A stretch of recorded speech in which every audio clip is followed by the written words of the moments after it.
Red's too exciting. We could do a pinkish moth, but then that just looks like skin. Green is kind of fun.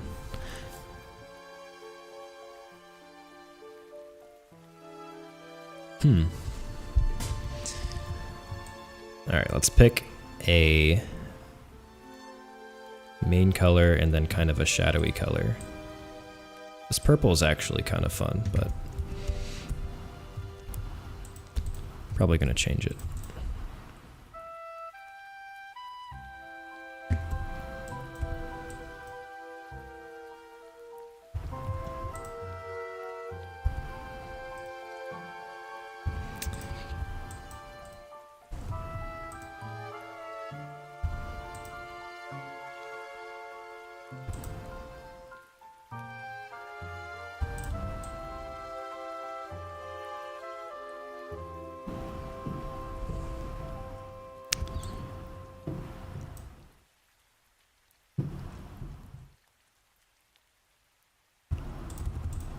Just kind of getting the two, just kind of dividing the sprite into two colors here and getting rid of the line work.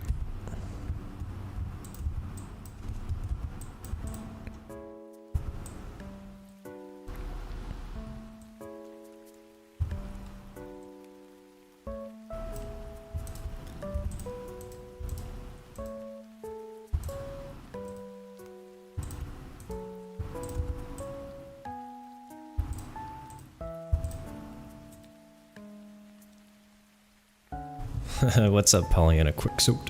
Or Quixote? There must be those little guys I've heard so much about. Yes. These little guys. They're the ones.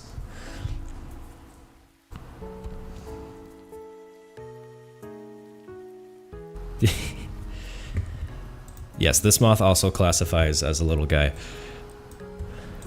in my book.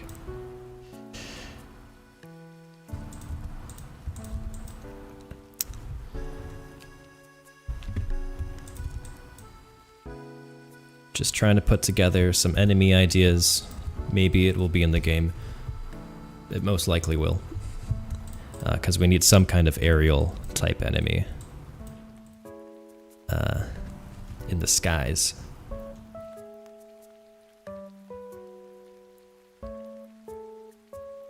Okay, so that's the basic way I want to block out this sprite.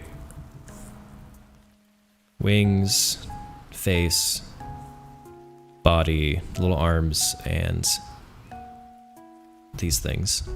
Antenna.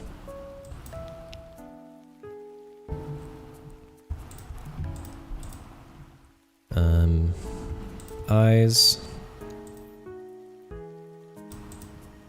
Sort of carve out the face here a little more.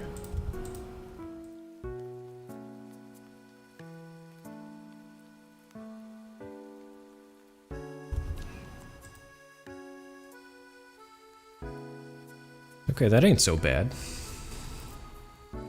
The colors aren't there yet, but you know, we'll get there.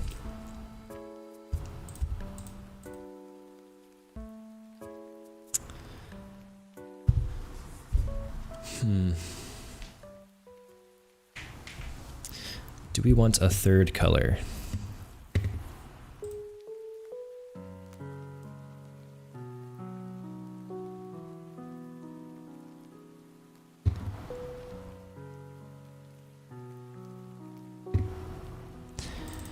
So I was playing around with some other ideas.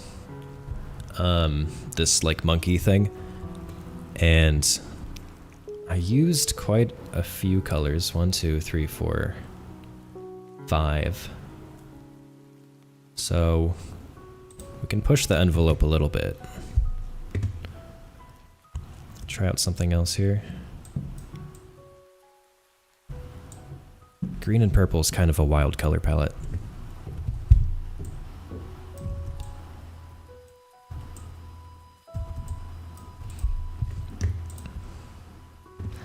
But what else could we throw in there?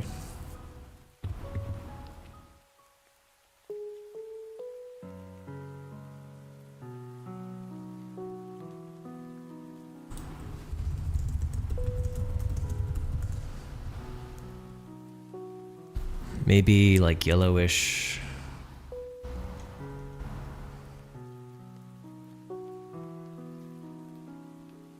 Or bluish.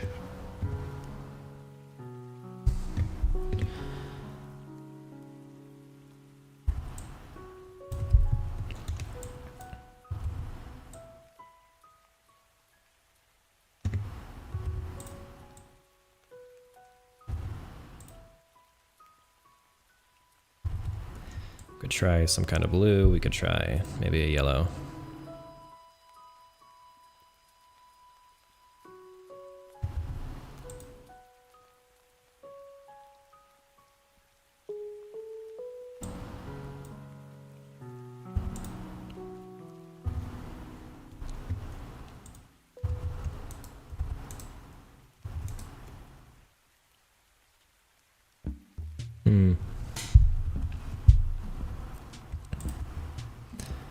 Let's not use this purple.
So what would happen if I used one of our little guy's colors here?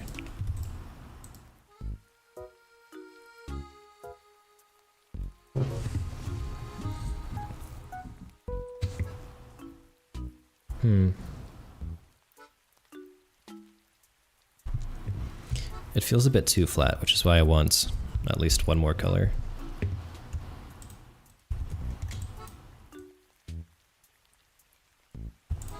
There's something else here.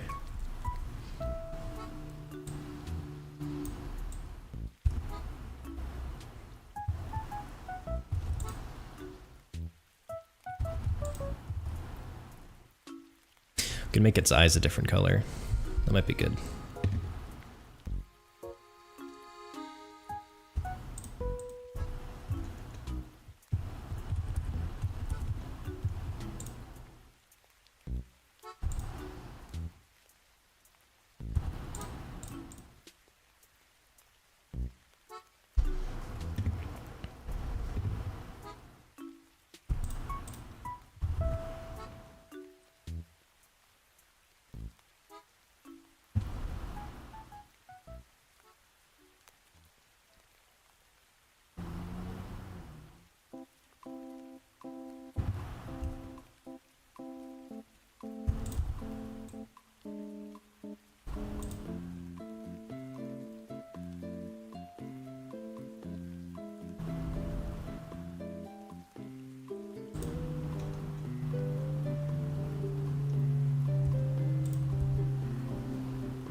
So I'm pretty sold on the shape, but we could spend hours on colors, but let's just try a few more options and then move on to very small, like 2-frame animation.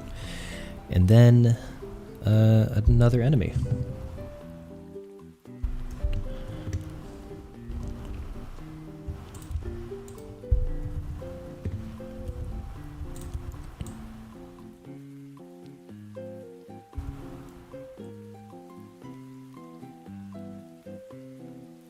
What kind of vibe do I want players to feel when they see the moth enemy?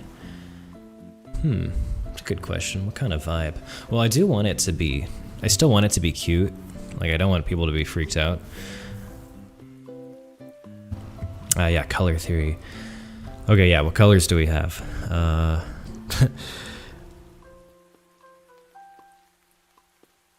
Green means envy.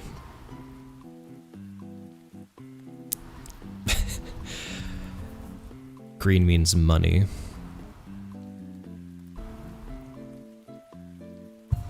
Green means plants. Yeah, color theory is very hard.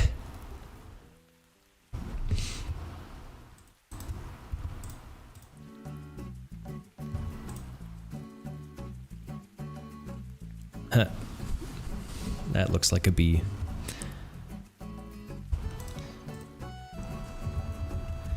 We could do blue.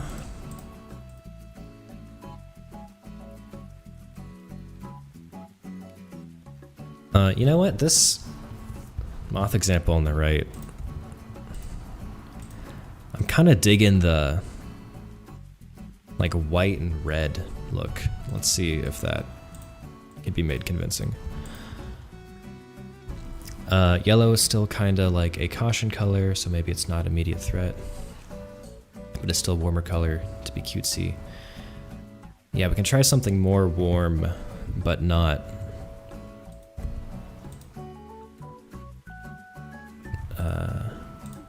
too alarming.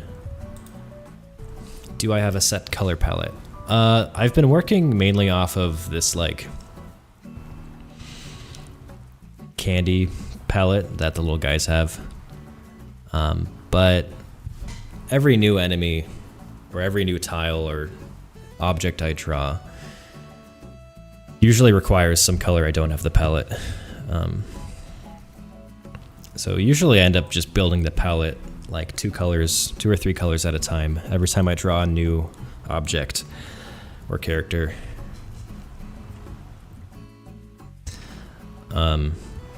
Although it'd probably be easier to just start with a set color palette and then stick to it. Oh, that's kind of fun.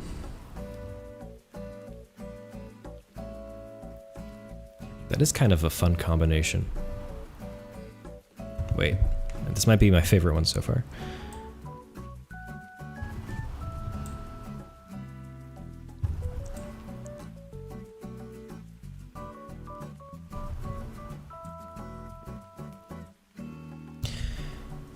Google rosy maple moths. They're pink looking guys that might fit the theme. Ooh, okay. We're Googling moths. Thank you for your moth knowledge, Pollyanna.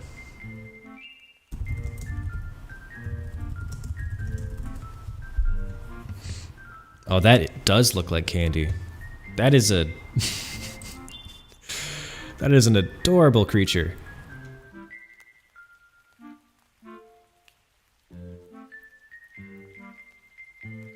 What?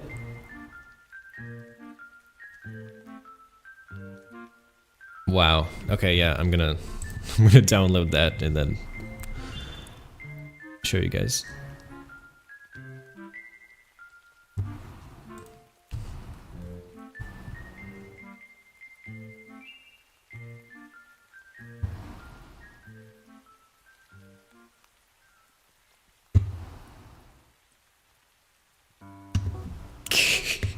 It's not even real. Can't be.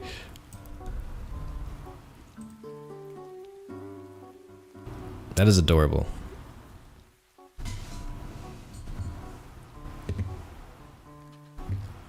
That is such an adorable creature. And it has 2 colors. Yeah, most moths seem like they're comprised of 2 dominant colors. Aw. That is adorable.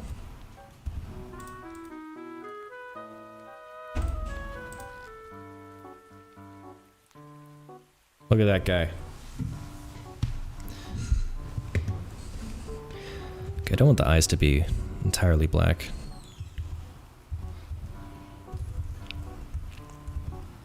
But maybe it's fine. Okay, I think we can do something here. Wow, it's so saturated. Let's desaturate it just a little bit. The game is overall pretty desaturated. Let's make that a bit lighter.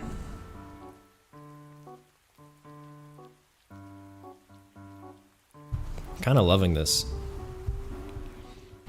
Kind of loving it.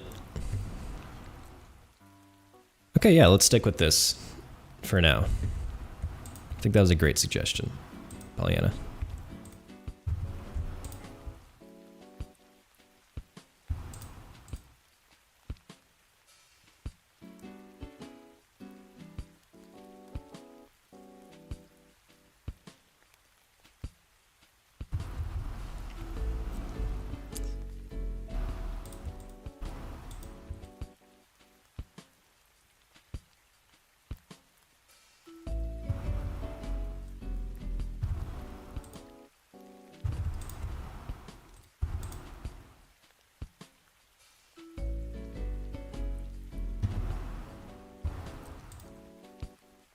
And then let's pick a dark color for the eyes. But not too dark.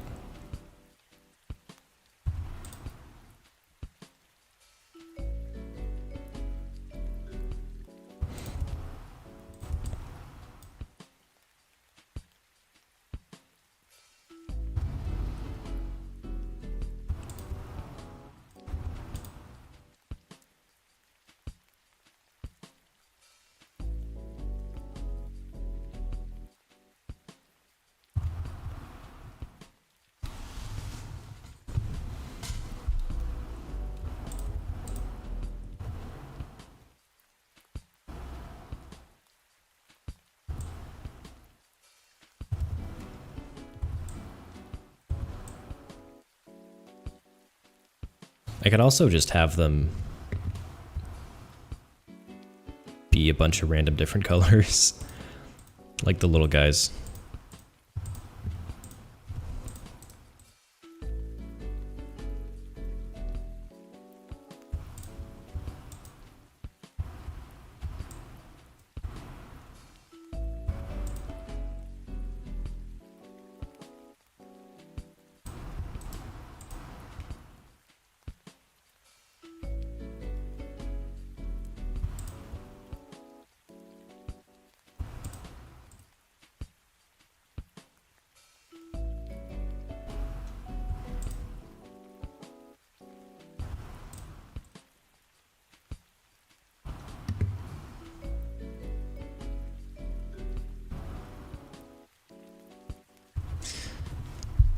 Okay.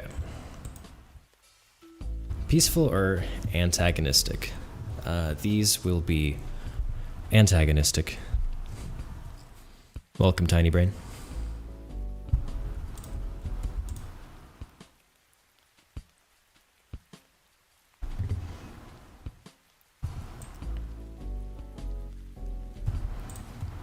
Okay, how large are these things?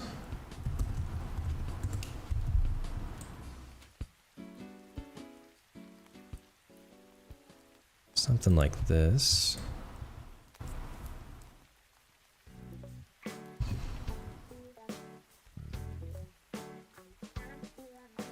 Let's do 96 by 80 or something. Okay, very quick animation here. Let's just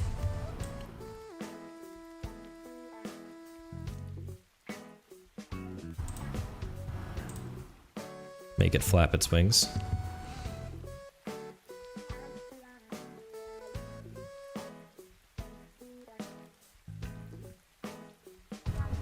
Let's turn on that.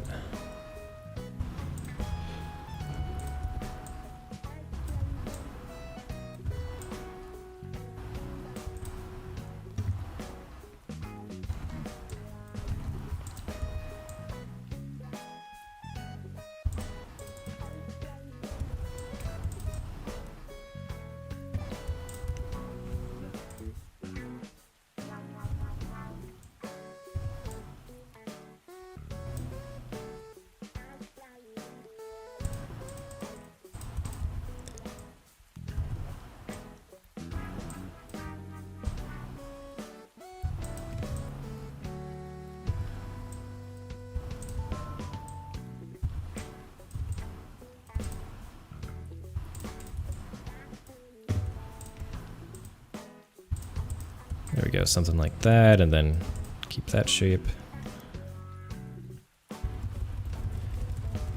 Okay, and then we want to move it so that its center of mass is in the same place.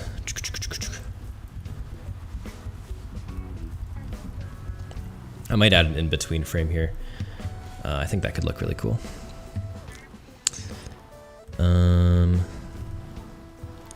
What will be the purpose of moths? Just a aerial type enemy. So, gameplay-wise, that means that you have to pay attention to ground attacks and aerial attacks. So, like, you can't punch this thing from the ground, but maybe you can launch something, blow something up, or blast it with magic or whatever. And that they obey different rules from ground enemies, as in they can fly over certain terrain as well. They can like fly over walls and everything.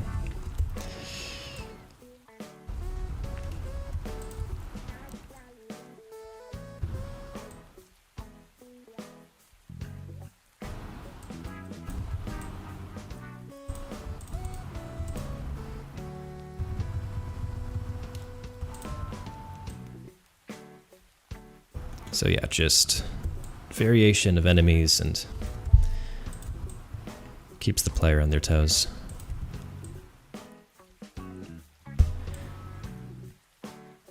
Yeah.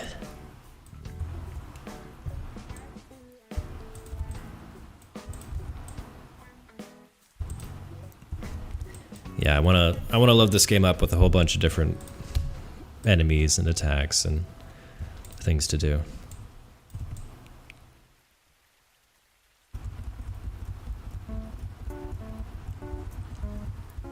Okay, that turned out better than I expected it to.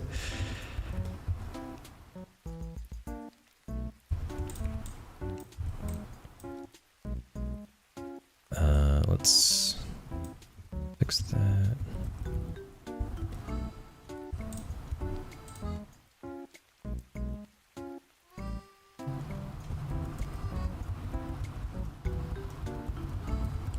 Flap, flap, flap, flap. Let's make its antenna kind of rotate a little bit.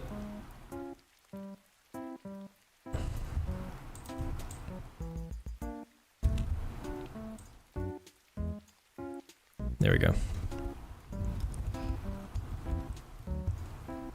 And then in this state, let's have them go back a little bit.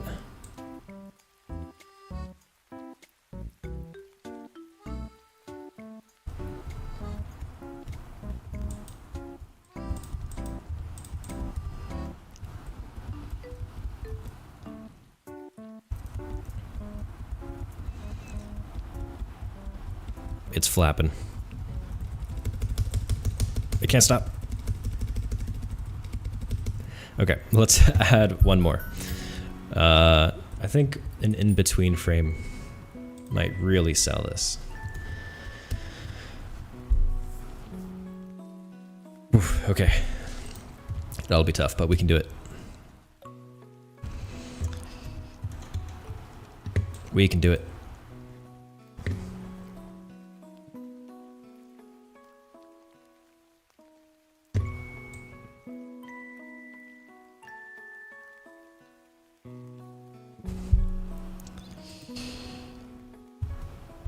So let's make the body go kind of halfway in between.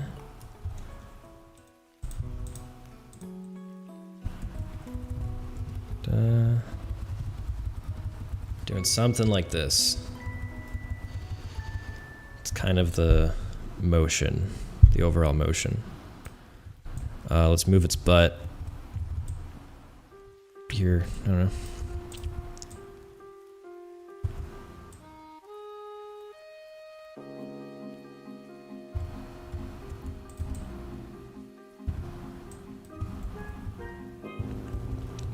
So I want its butt to end up there.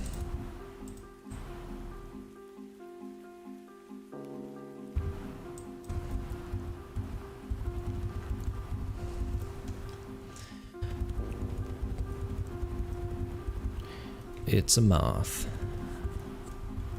Or mothin'.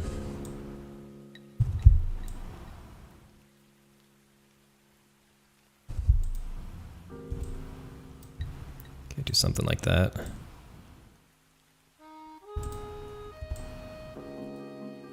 Yeah, something.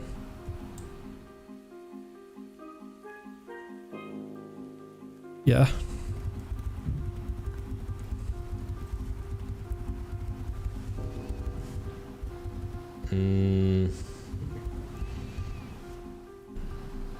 Not perfect.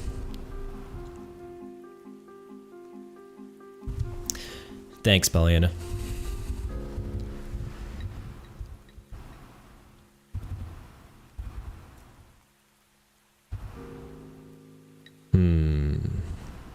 Not smooth enough.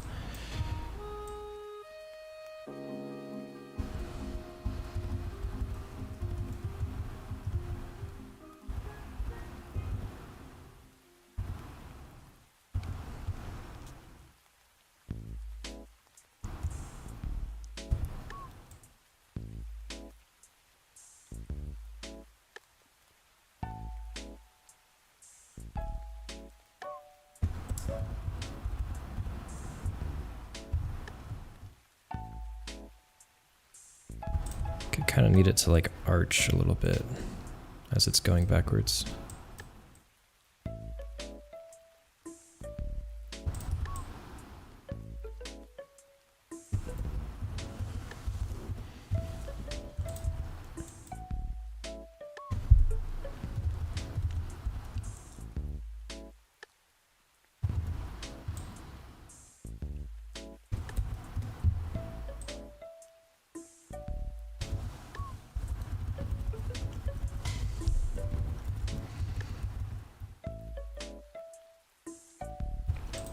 The in-between frames are always the worst, because they usually almost always look like garbage.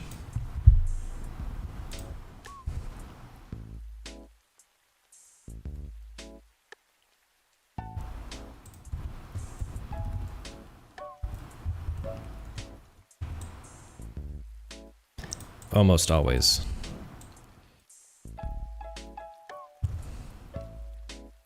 It's so hard to get right.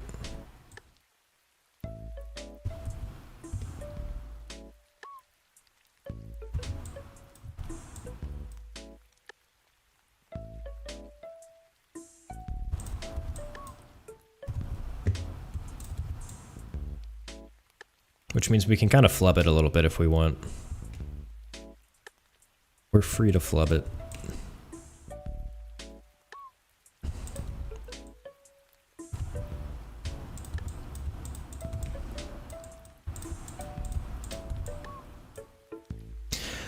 Because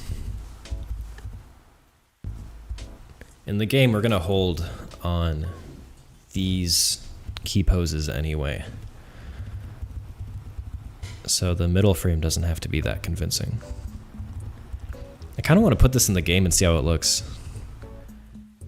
I might do that this stream. That could be very fun, actually.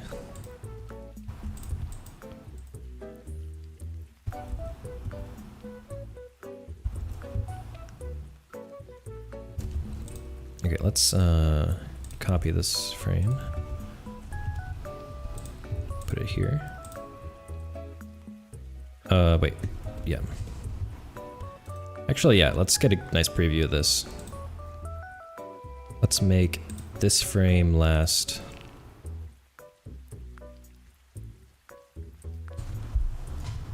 What do I want to do here? Let's make these frames last 200 milliseconds.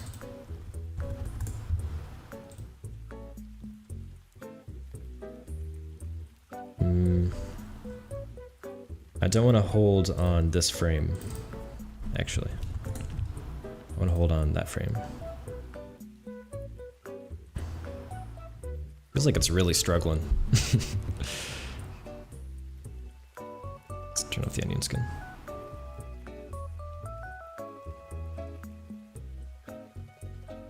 Feels like it's really struggling. I think the wings go too far forward here.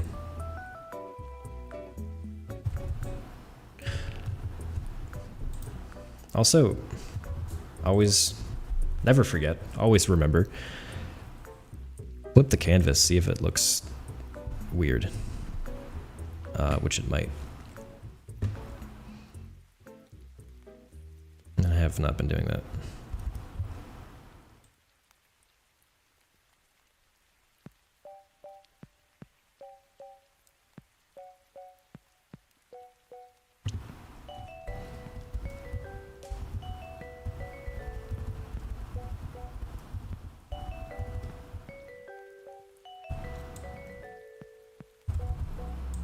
Let's exaggerate this a little more.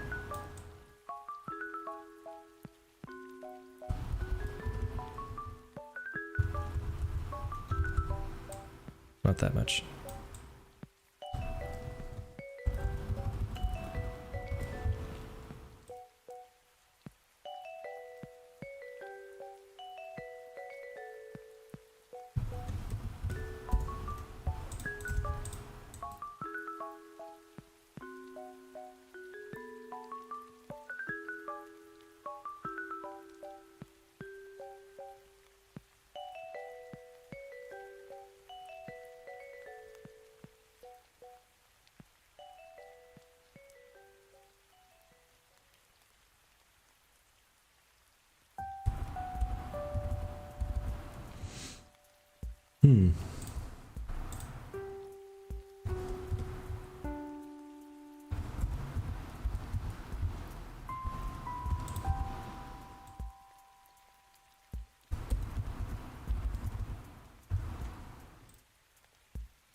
Oh, and it's gonna look way better when I stretch and squash and stretch it in the game engine.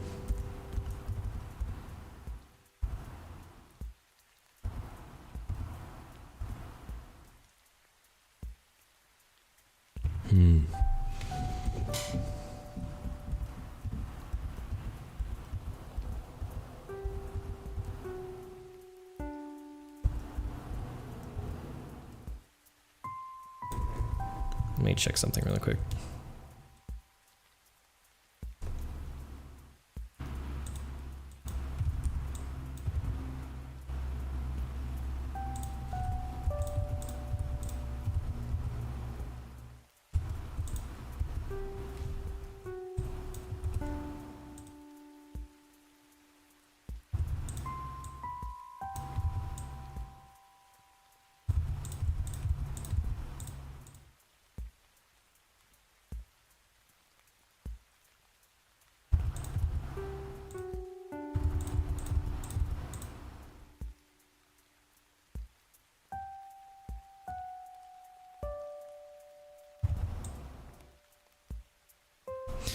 It should follow an arc.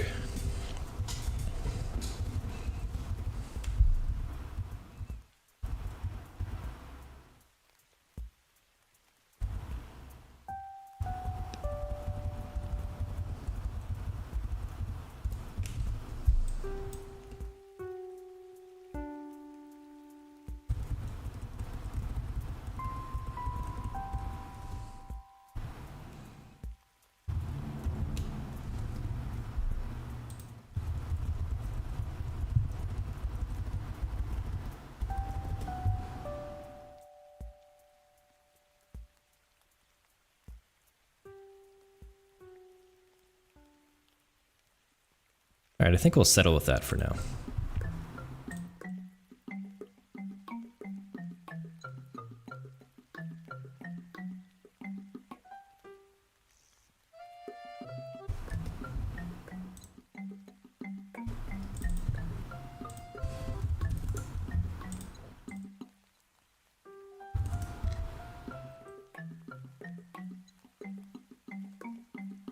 What if we made it faster?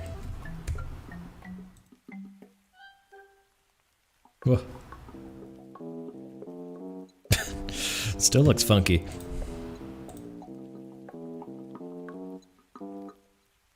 I don't know, I kind of don't like how it holds for so long on this frame. Maybe just slightly longer. Yeah. One thing we could do to make it easier to tell when the wing is open and closed is make the underside darker.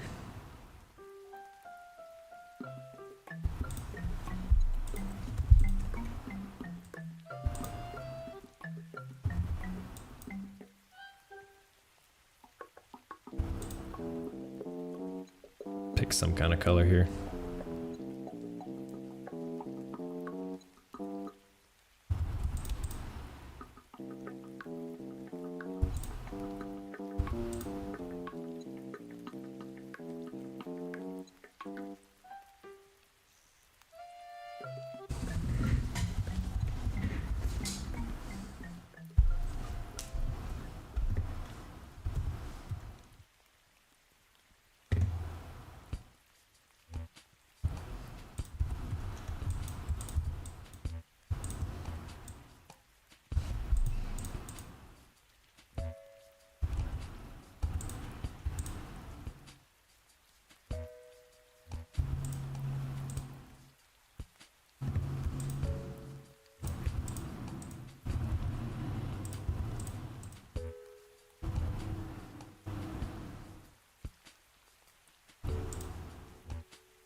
Yeah, it's okay.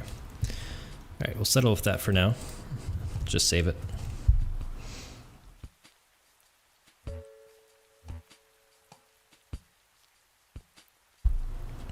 Moth.png.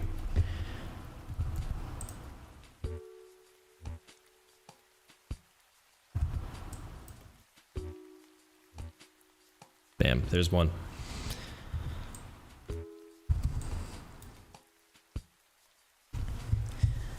And let's get a few more in.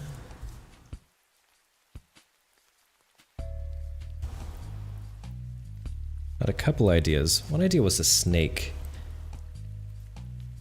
that slid around and eats your rocks.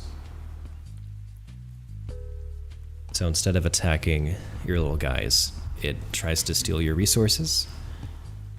And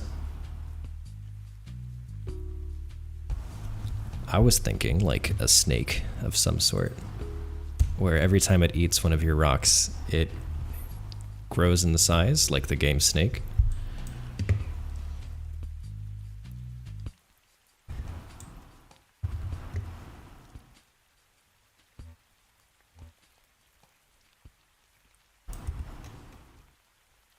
And I was thinking just very simply, it could just look like Something like this.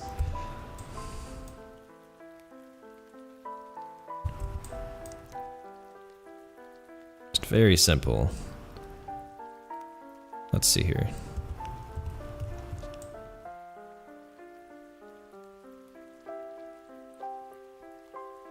Almost like one of those Tim Burton snakes.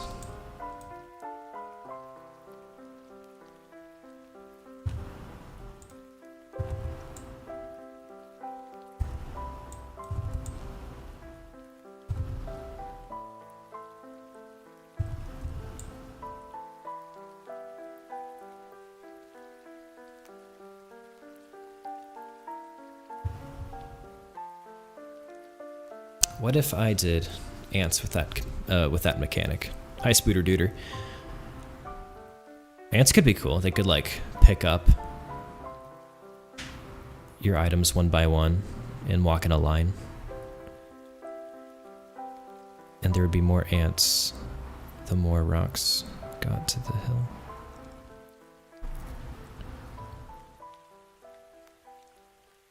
Actually, I think that plays really well with this.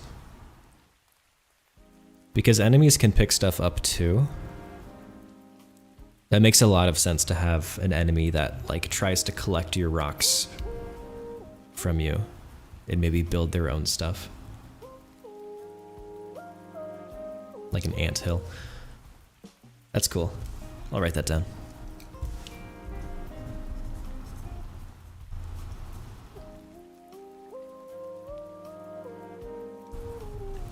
I like these kind of enemies ideas that steal your rocks because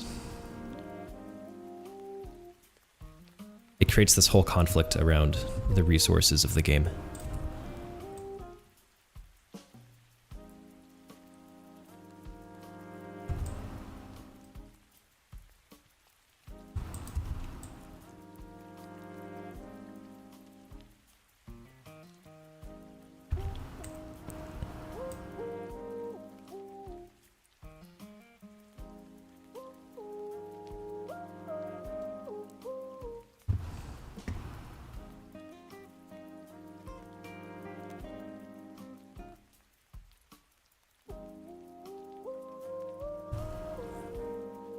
It also gives a chance to get your rocks back as they try to take them to their base.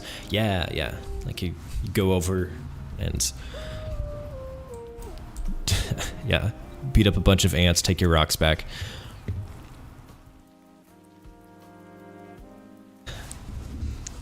I like that. Just a nice little additional thing to worry about.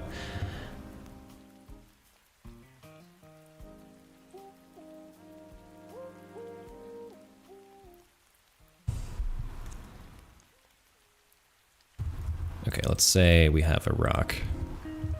Whoa.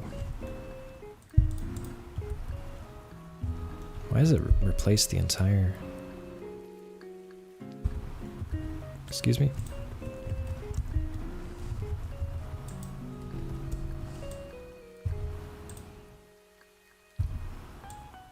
There we go.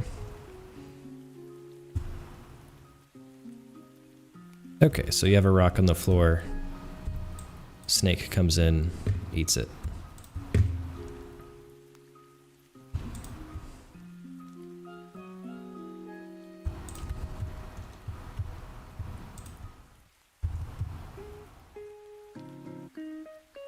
Kind of want it to look something like this. This is just a rough concept.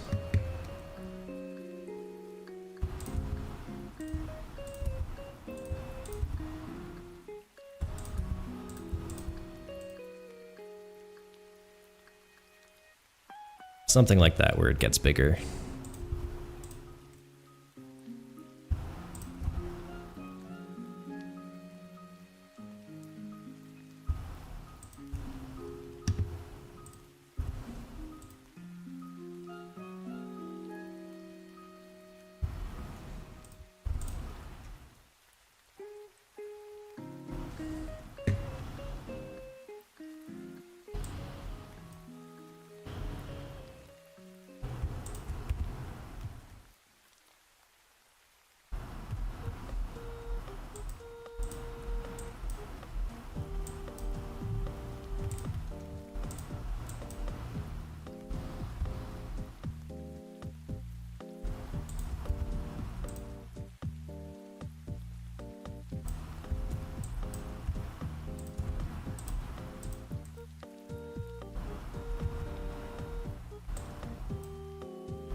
Yeah, I love that, Spooter Dooter. Get all your rocks back.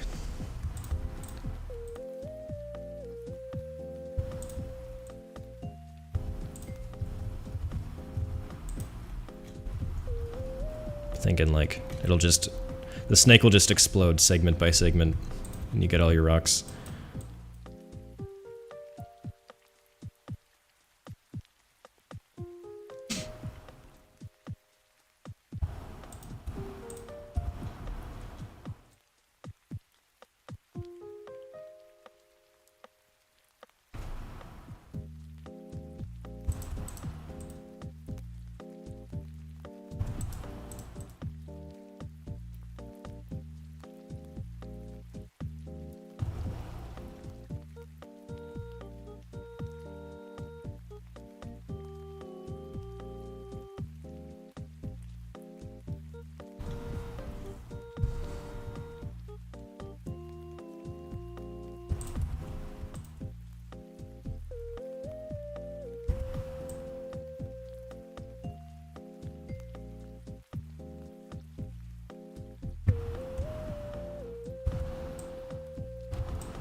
Yeah, something like this. Goes around, eats your rocks.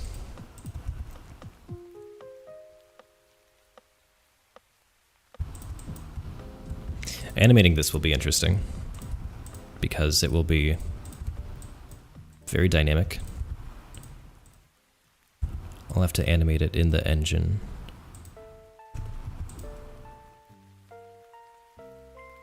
Should the snake start out fast and the more rocks it gets slower, but more health he gets? That makes a lot of sense. Like, the snake gets heavier. But then you have to attack it more times to sort of take out every segment. Yeah, the rocks are multicolored. I don't know if I have a screenshot of that pulled up. Oh, kind of, yeah. This is a middle of a screenshot, but yeah, they're different colors, so right, the segments could mirror the color of the rocks they eat. Which they may as well.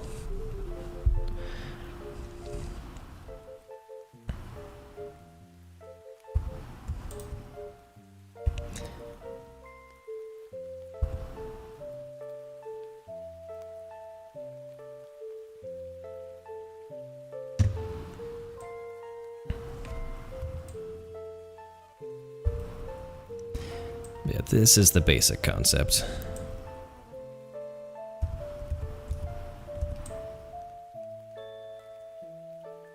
It's going to be a very fun to code, or maybe a nightmare, but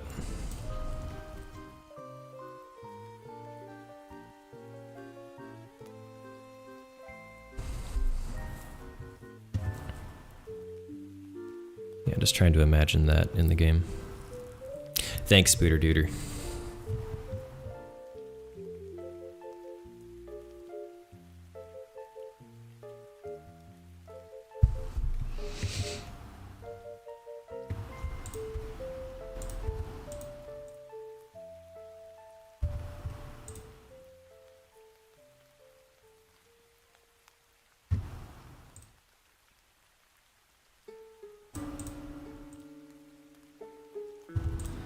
Just gonna desaturate this a little bit. The whole vibe is colorful but desaturated, pretty much.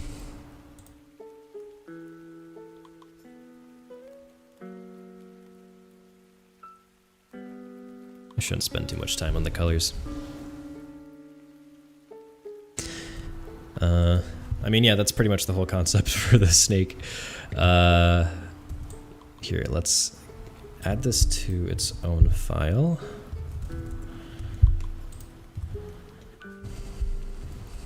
And just quickly get in a closed, mouth closed frame.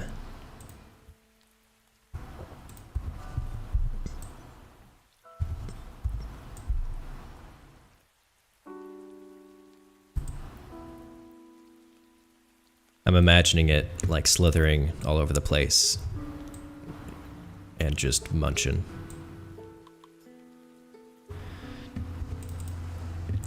Each section checks the position of the next one, and the head decides the movement. Yeah, I think that's more or less how it's going to be coded. Like, the head just moves around on its own, and then, like you said, the following segments, I guess they can just copy the head's position from like a few frames ago, or copy its velocity. There's like quite a few ways to do it.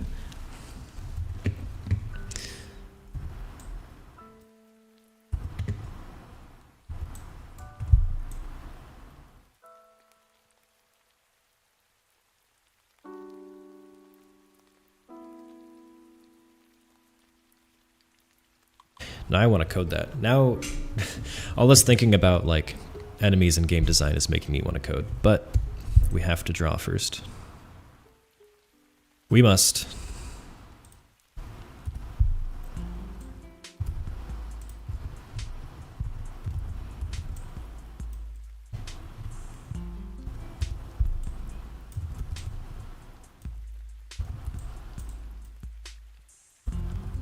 There. Remember.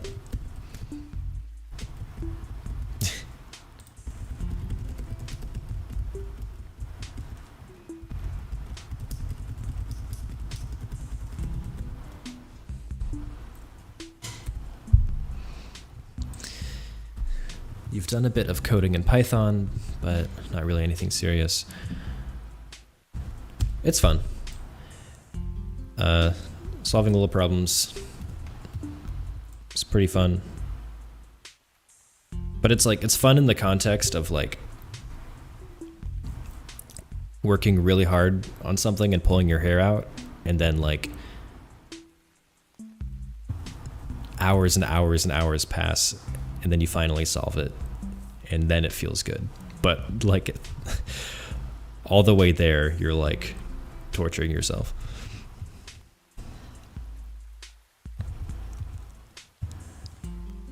But in the end, it's all worth it. So that is not to dissuade anyone from coding. I think everyone should do it to whatever extent interests them.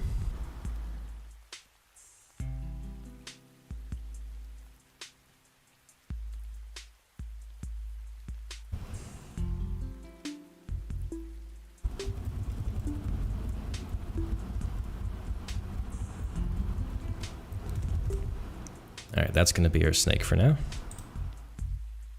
At least the head of it.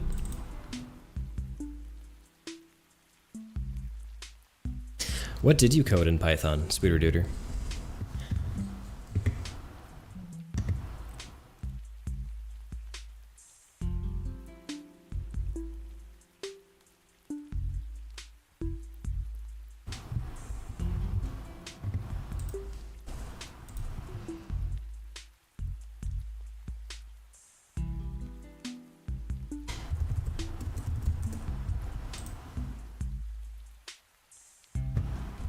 Because it sounds like you already have the thought process for it. Because you're pretty much spot on with the snake movement thing.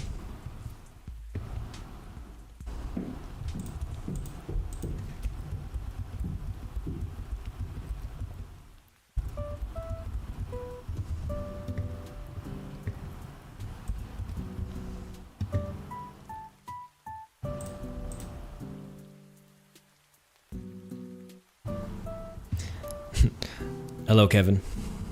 Welcome. Glad you stopped by.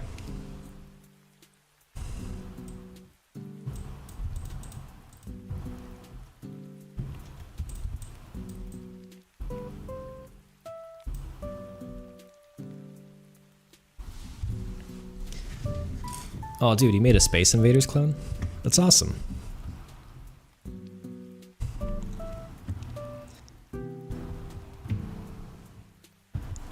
I would call that more than a bit of coding.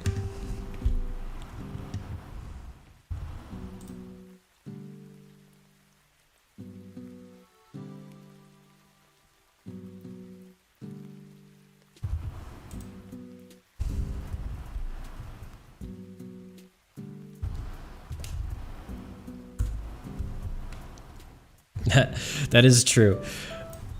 There's the problems you solve that are like super logical and like makes you feel like a genius, and then there's just one silly syntax error that was just like staring at you the whole time. That is that happens all the time.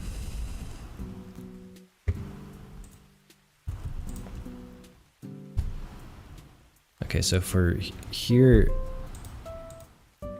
for the snake segments, I'm gonna save the image as black and white, and then in the game, I'm gonna do a bit of code to change the colors on the fly. That's how I do it for the little guys. And also the rocks too. That way I only have to draw them once. I don't have to save an image for every single possible color.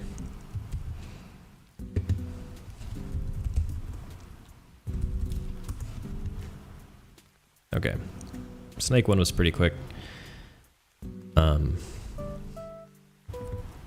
Because it's pretty much completely going to be animated in the game.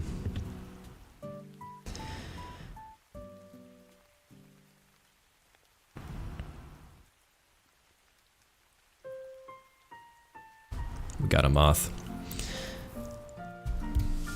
Okay, cross that off the list. What else do we got here?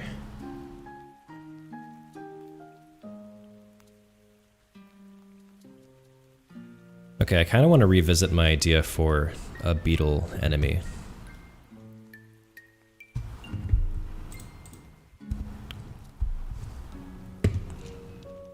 So I was thinking of one that kind of looked like this.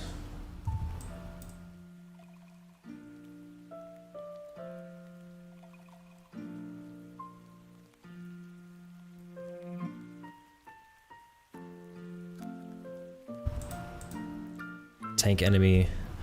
We do have a snail tank enemy, like a literal snail tank. But yeah, the beetle will be tank-like in a sense. It'll have armor.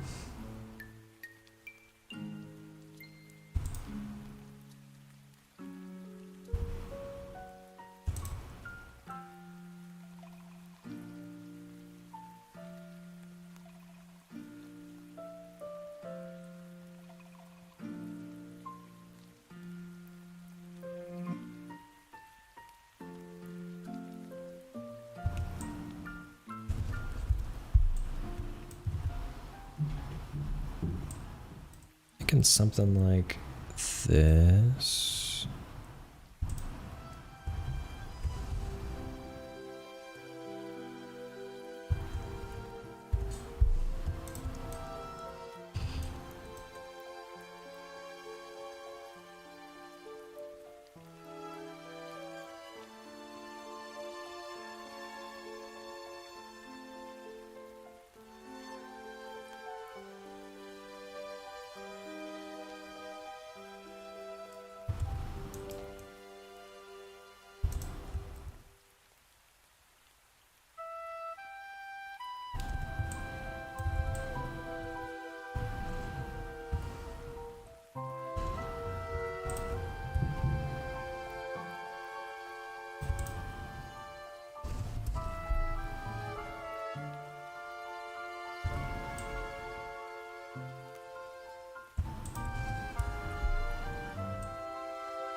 Looks like a samurai helmet. Yeah. Almost there.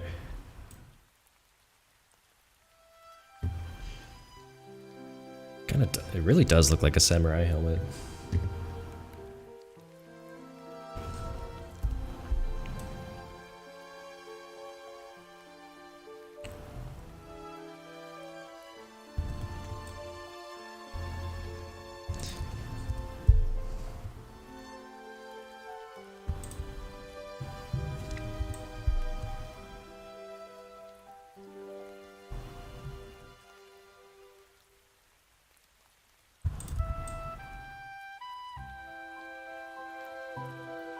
Okay, but it's gotta have this big beetle horns.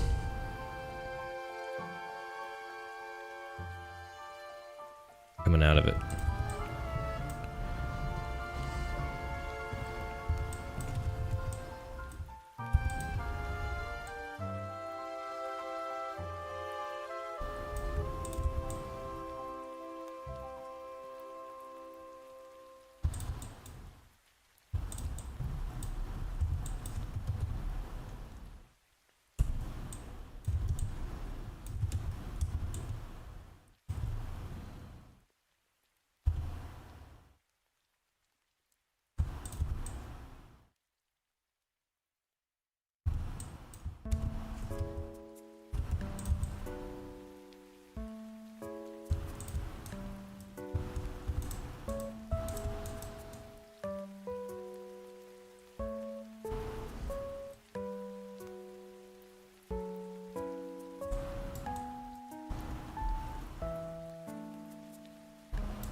Let's not worry too much about that right now. Let's just give it its feet.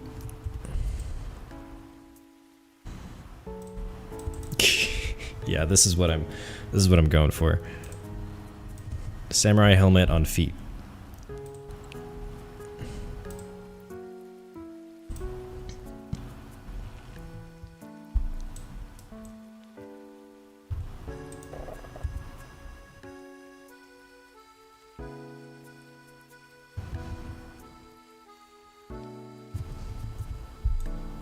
Yep.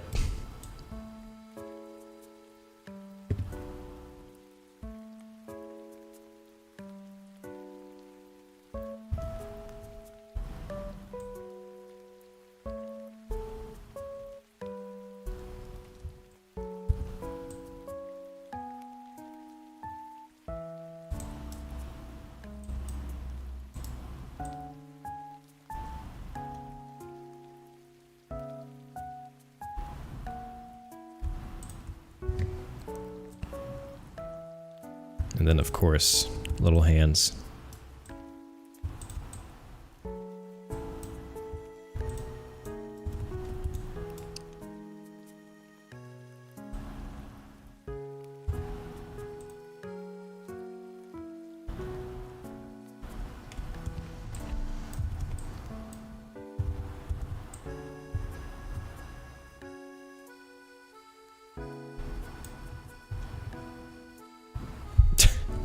Yep. There it is.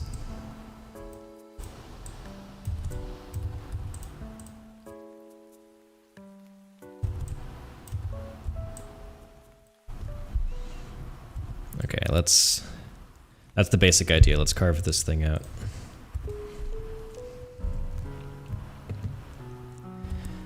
I feel like I have that problem with all of my enemies, is that I kind of just want to hang out with them instead of fight them.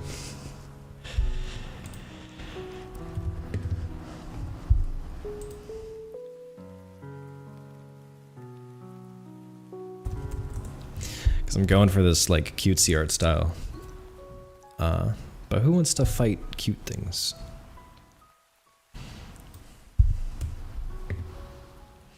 Okay, first thing I'm gonna do is flip this thing horizontally and make sure it still looks alright.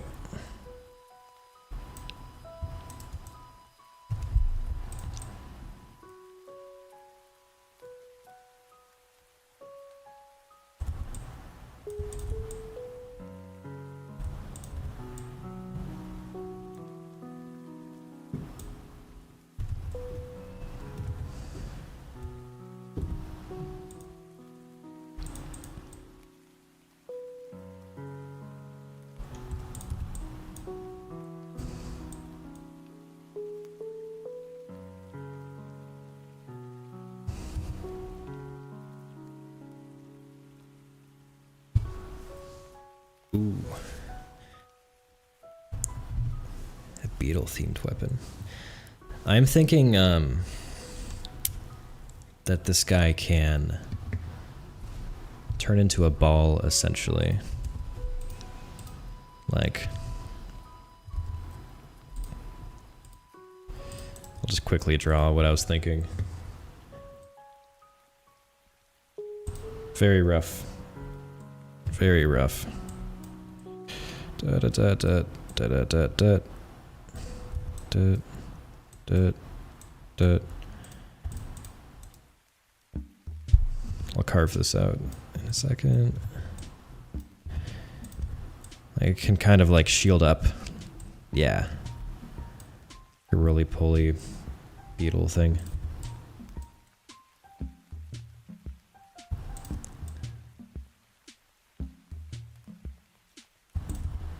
Like this. Kind of. Something like that.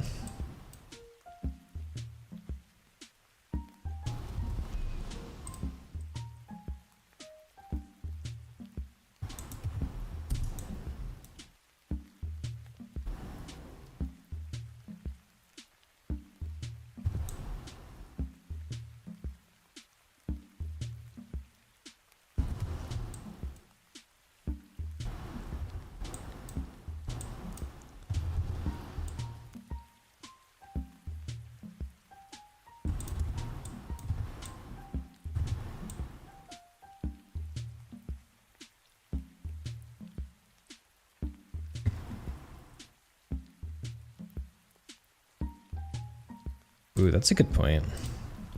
Use the color of the eyes to indicate whose side they're on. Actually, yeah, red might be better. I don't want to give this thing main character energy.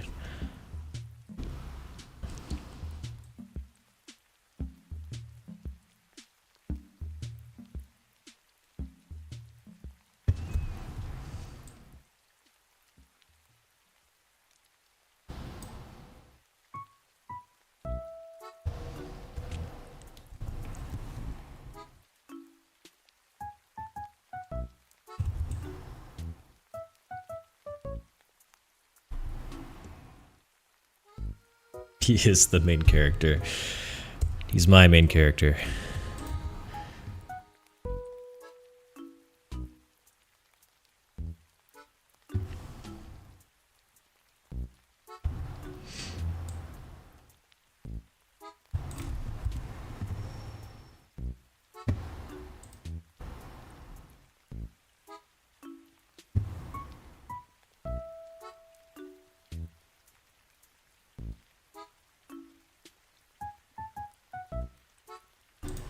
Just want it real geometric looking.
Could make its helmet point in a little bit to look a bit more angry.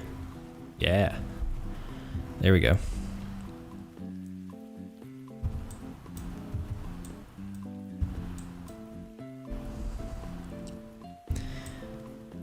Then let's make its beetle horns look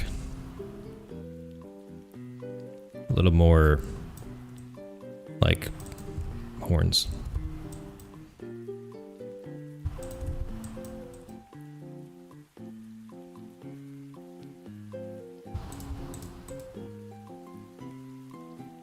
We're getting somewhere, we're getting somewhere.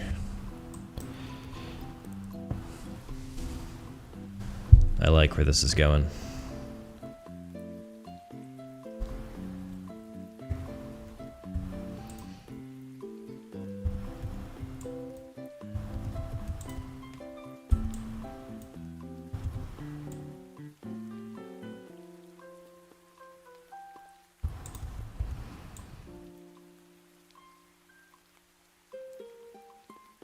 Yeah, gotta give them the angry eyebrows. That works for everything. Just give the moth super angry eyebrows. No longer friend.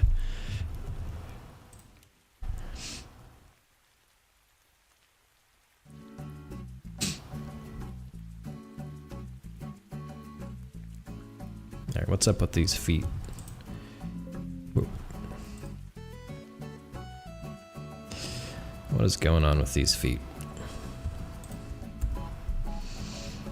I'll get to that in a second.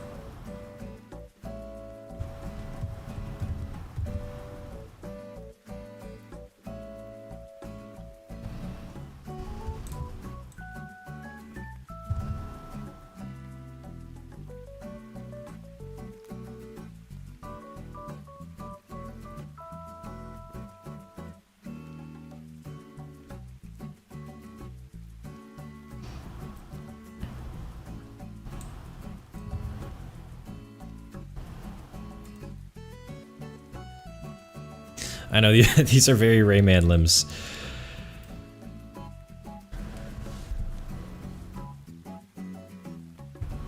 Very, very Rayman limbs.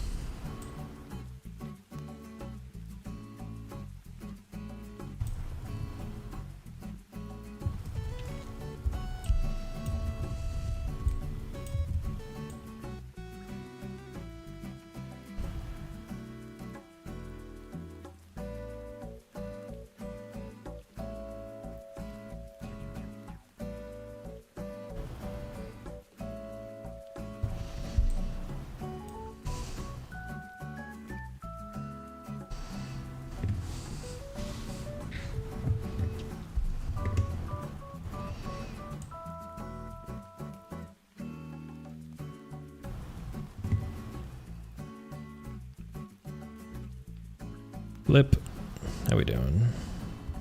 Pretty okay.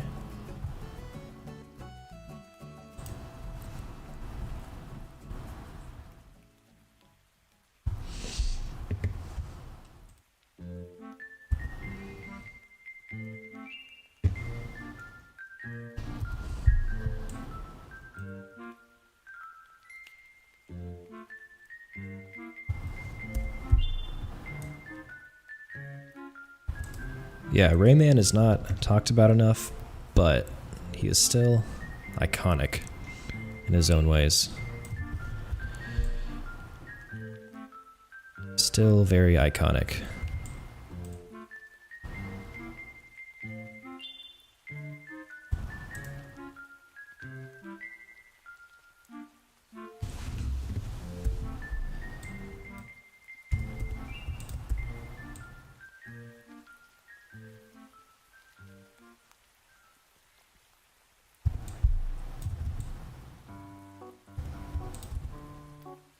Okay, these feet are happening.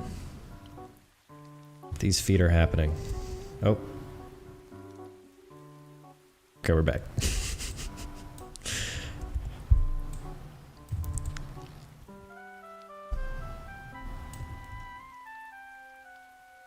Okay, I really like how this is turning out. This has been a successful stream so far, in my opinion.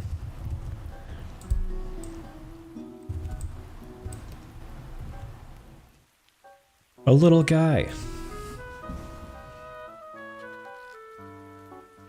Left side of the mask, dark pixel. Oh, you mean like here?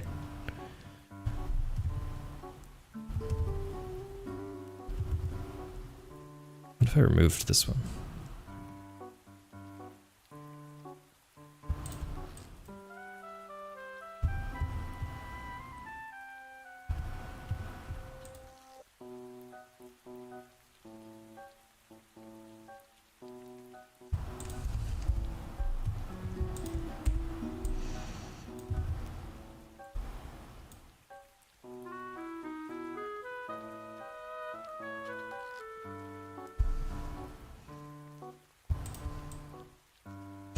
Yeah, I'm gonna look at these tomorrow and be like, what was I doing?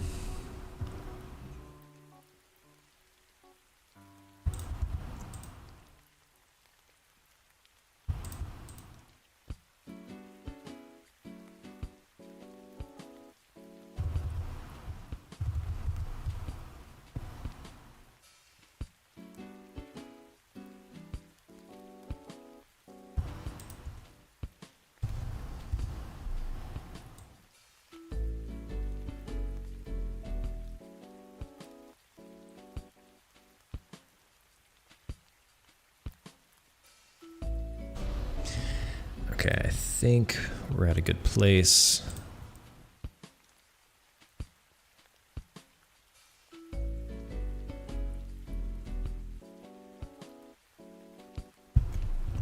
They drop this back in the mock-up here. There's the first version. Although actually, I kind of like...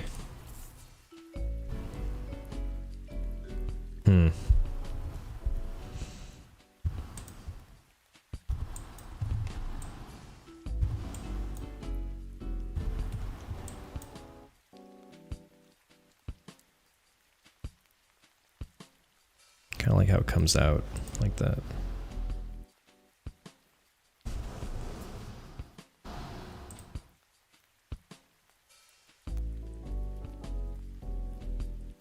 Yeah.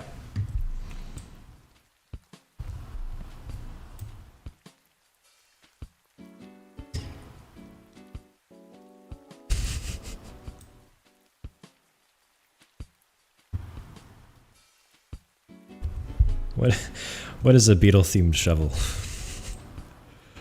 Is it like...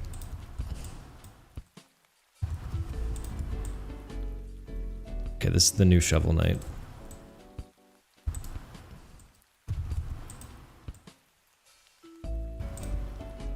Like little horns.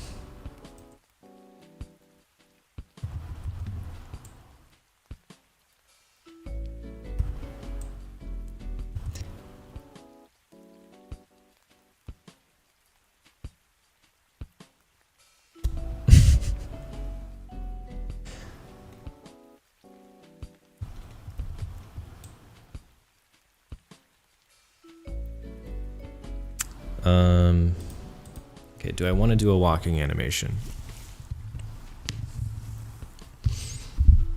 Do I want to do a walking animation? Let's do this like curl up animation, or at least a frame of it, because I think it's kind of fun.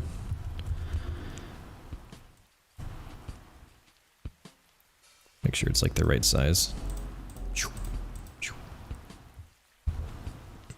Walking, he be walking.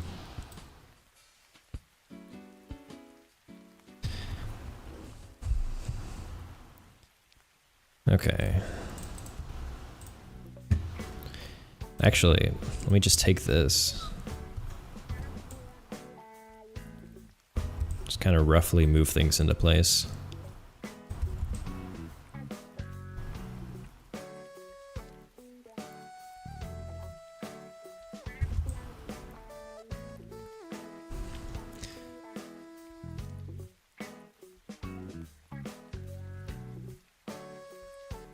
Ugh.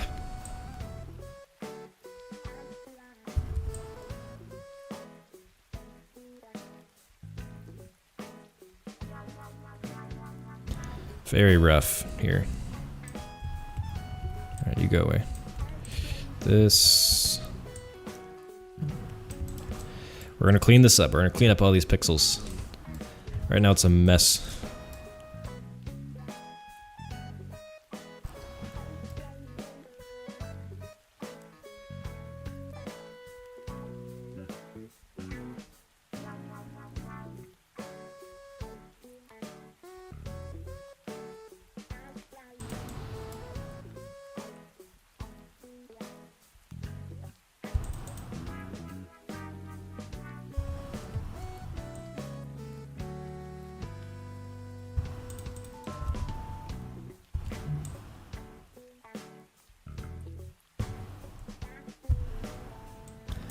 Alright, this is something. This is something.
And then the feet, alright, let's ignore the feet for now.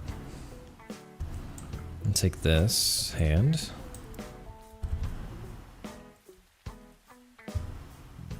Do this.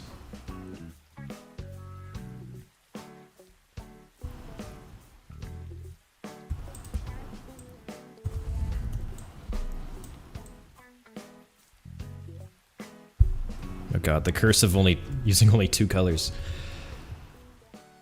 Alright, that's fine.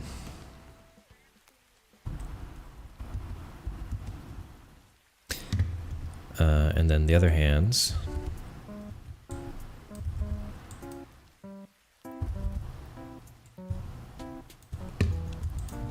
Let's put it behind the guy. There we go. And then let's drop the whole sprite down.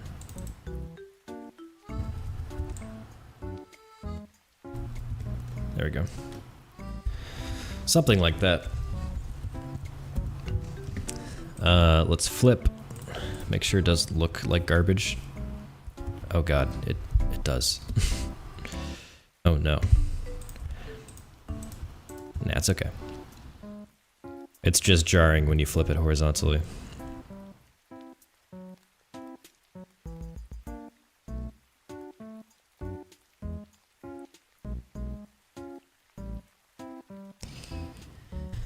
Idea. Power-ups where you can drop power-up that would give an effect buff.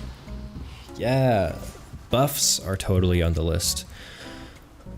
I definitely want buffs with like an area of effect. Maybe it makes little guys more powerful. Maybe it heals them. I want all that.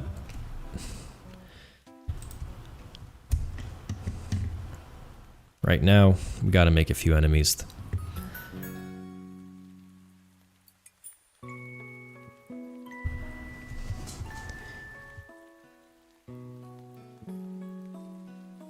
Yeah, beetle armor.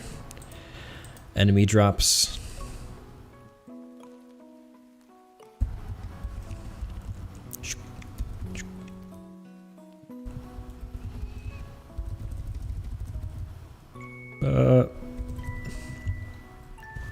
Okay, I like where this is going. I like where it's going. Let me save this. Beetle.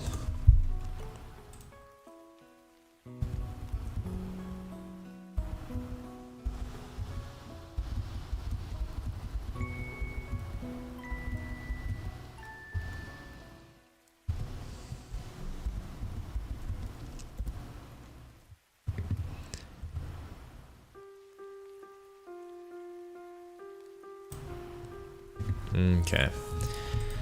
Doing good so far. We've got like kind of a snake. Or we got the pieces of a snake enemy.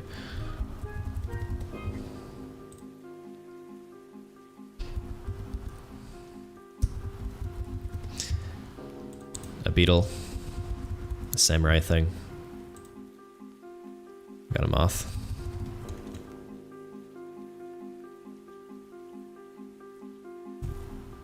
And I got this thing. And we'll just keep going.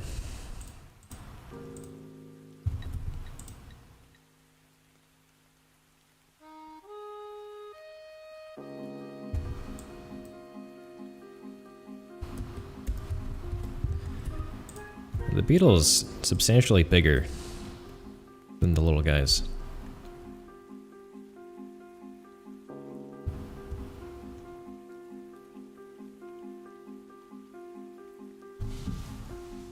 So it might be quite the foe.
Get stick bugged. What is get stick bugged? Is that a meme? Because I have seen stick bug memes, which make my day.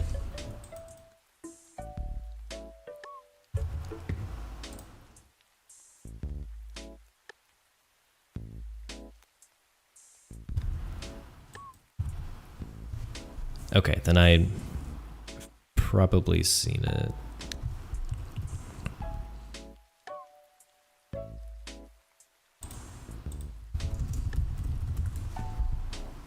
Oh yeah, that guy. Yes, I've seen that stick bug. Another idea. A necromancer sort of guy that can turn crumbs into these sort of rock monster things. Ah, yes. Actually, yeah, necromancers, gameplay-wise, are super interesting. Because, hang on. Because you want to fight them first. But if they hide themselves, they can make it more difficult.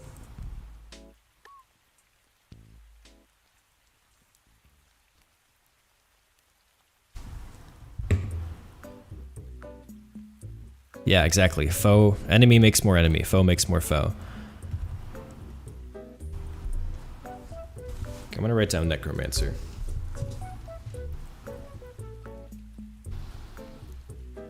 Sorry, I'm just thinking about all the possibilities there. Good thinking, Emily.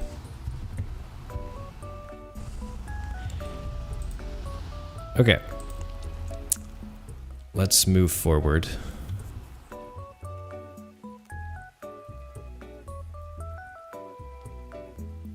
And add the next thing. Oh yeah, I was thinking like a porcupine kind of deal. So I'm gonna draw one.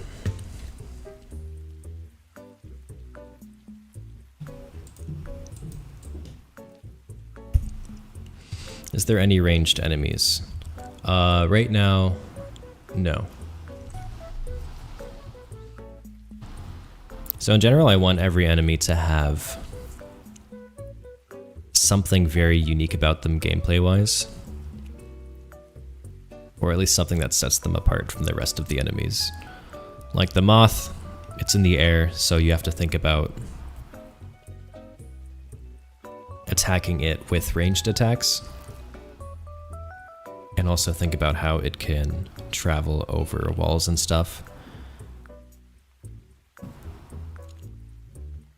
This beetle is more of like an armored enemy, so like regular attacks might not work, so you might have to use explosive attacks or sort of pierce its armor somehow. Snake doesn't even attack you, the snake just grabs rocks.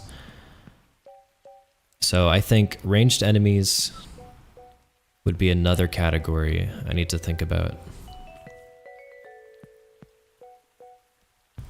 You know, I probably have one in my big list of ideas.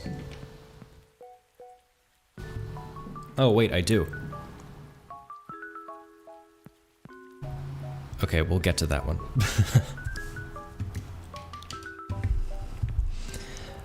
We're gonna start off with what I was thinking for a porcupine kind of enemy.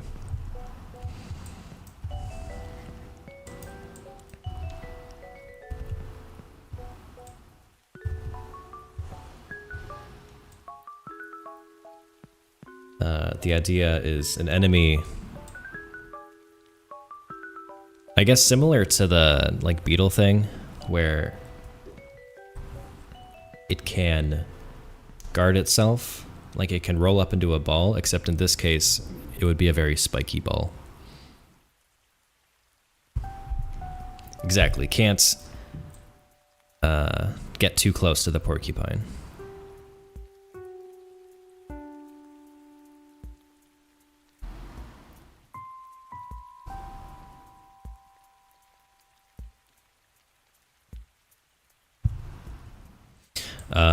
There's also a possibility that the porcupine shoots quills or something.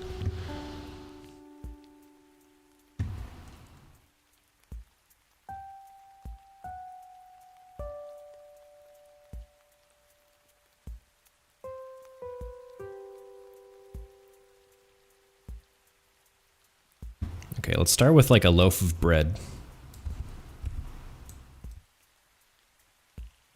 It's not... This is nothing. This is nothing so far.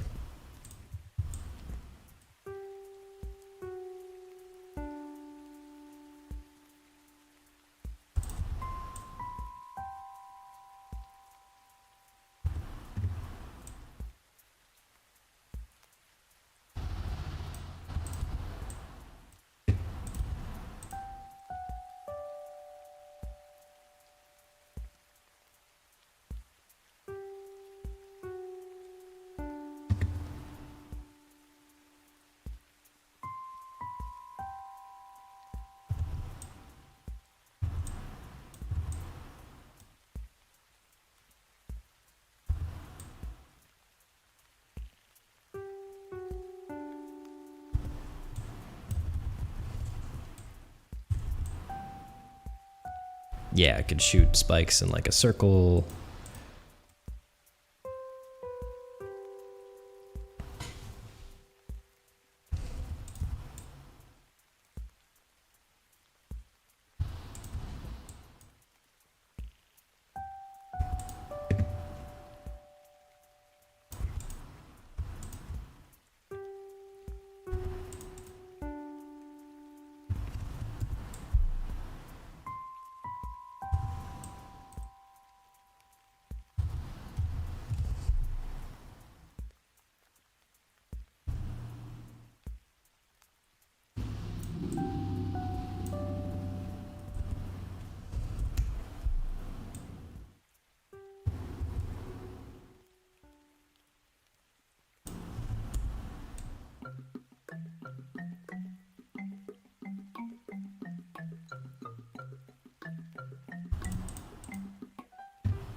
Is Radnix working on the little guys game? Yes, Brendan. It's happening. Thanks for coming. It is a newfound treat.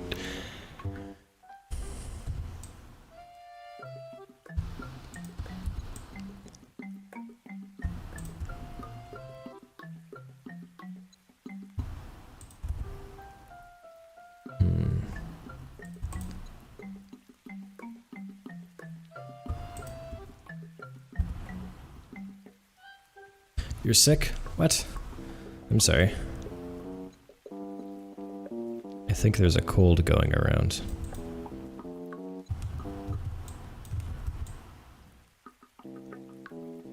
Yes, I hope you feel better soon.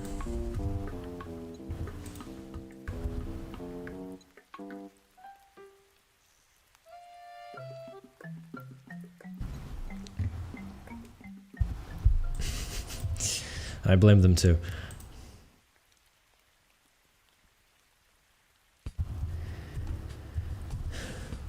Yeah, I might need 3 or 4 colors. Yeah, I keep trying to do everything with 2 colors, but it is not easy.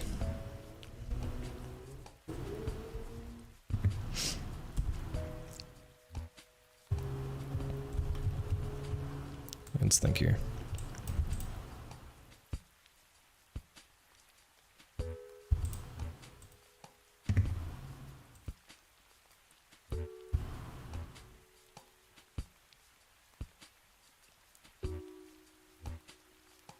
Oh, on the right? Yeah, there's a... I guess I'm not using that anymore. We were working on a moth. Where is it? Yeah, we were working on a moth. But now I just kind of like this thing here for support. Let me just... There we go. Support moth.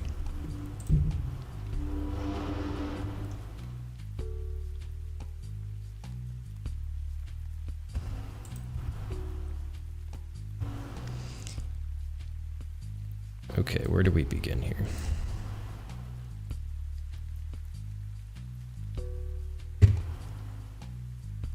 I got like the general silhouette in mind for a porcupine.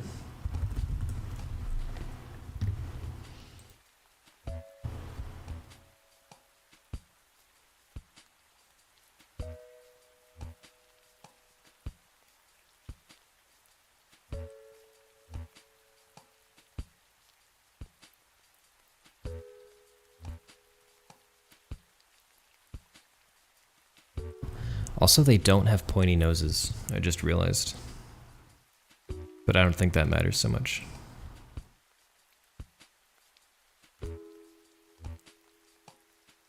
Okay, so usually their spikes are like a lighter color than the rest of them.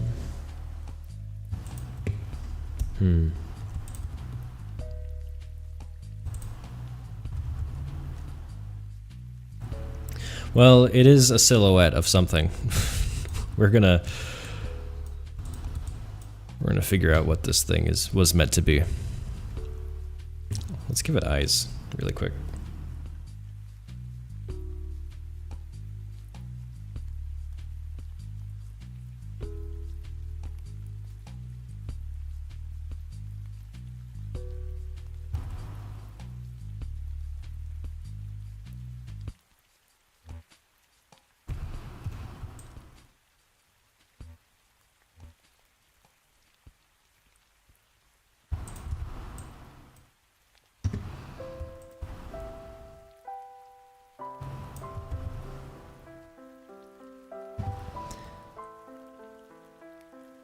Wish I could just leave it here, but I can't.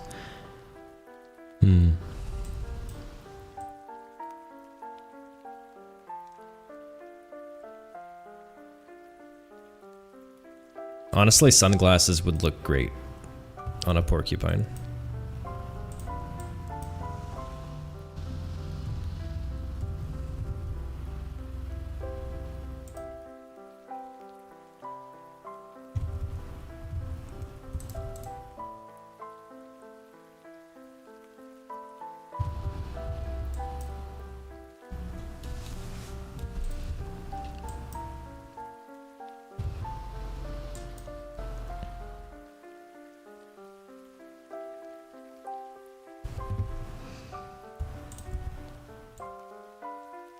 Bah.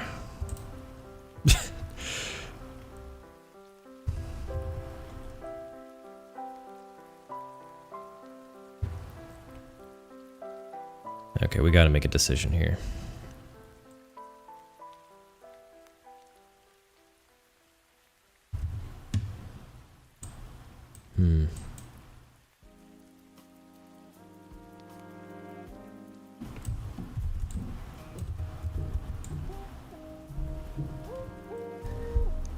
He is pissed.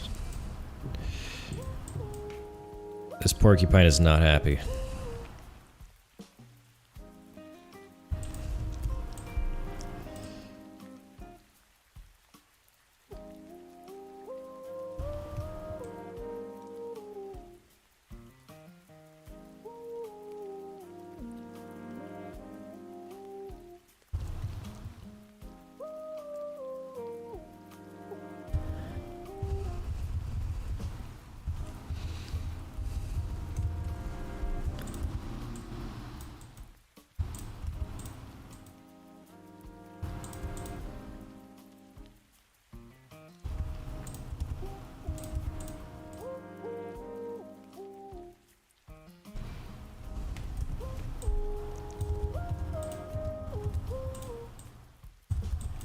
Oh, come on.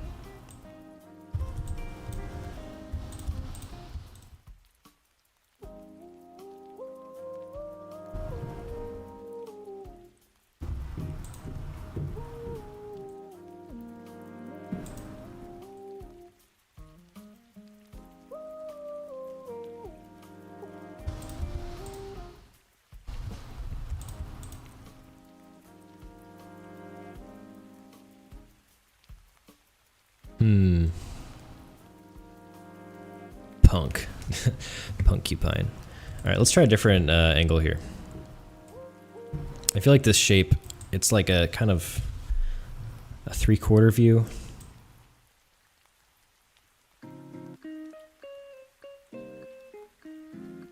I mean, it's kind of a difficult angle to draw at, even though we kind of did that angle for the beetle thing. Let's try a different angle. Let's try side on. There we go.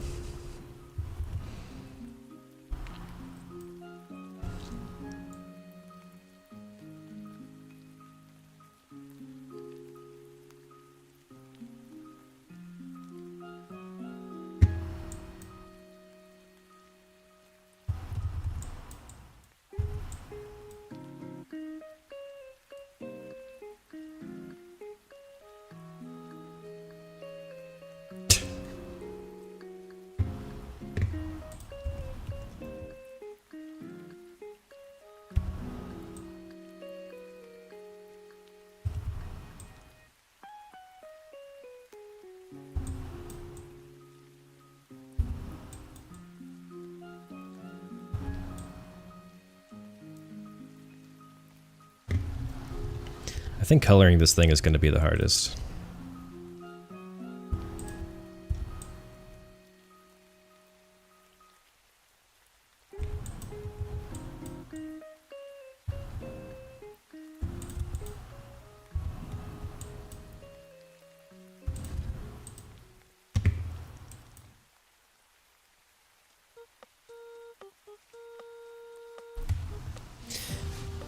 More slicked back. Oh, yeah. I know what you're talking about.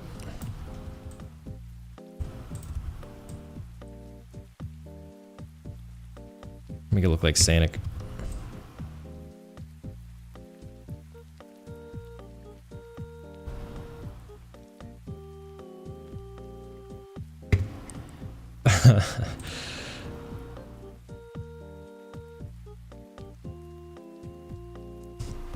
Okay, one thing I see in a lot of photos of porcupines is that they're like really good at using their hands. So like, maybe we'll take a completely different approach.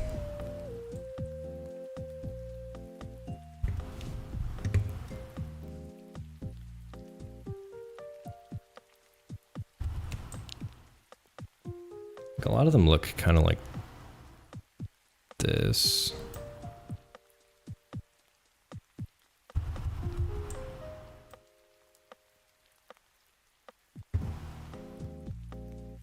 Where they have the slicked back stuff going on there, but then it kind of gets crazy.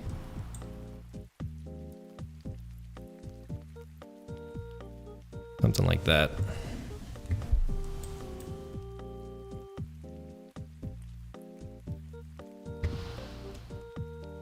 I'll try to take it from there.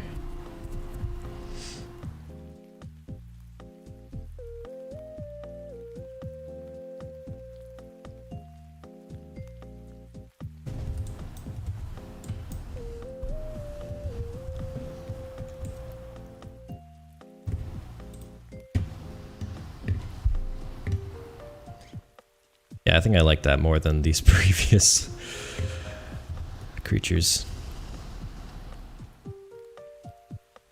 But we want it to be an enemy, not a cute animal. So we gotta make some changes.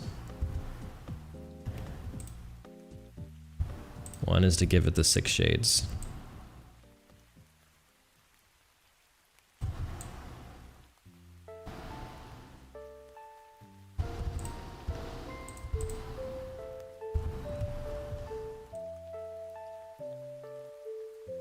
That way this thing's ready to fight.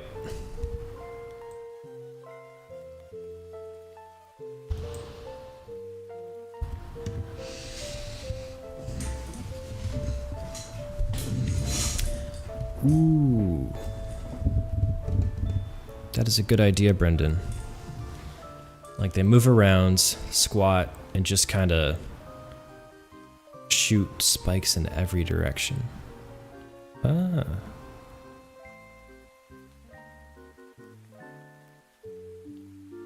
That could be cool. That could be very cool.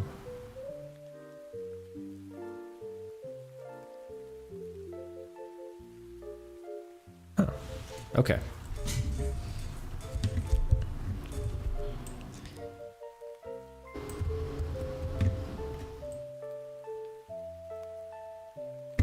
So let's see. Let's make this thing sit down.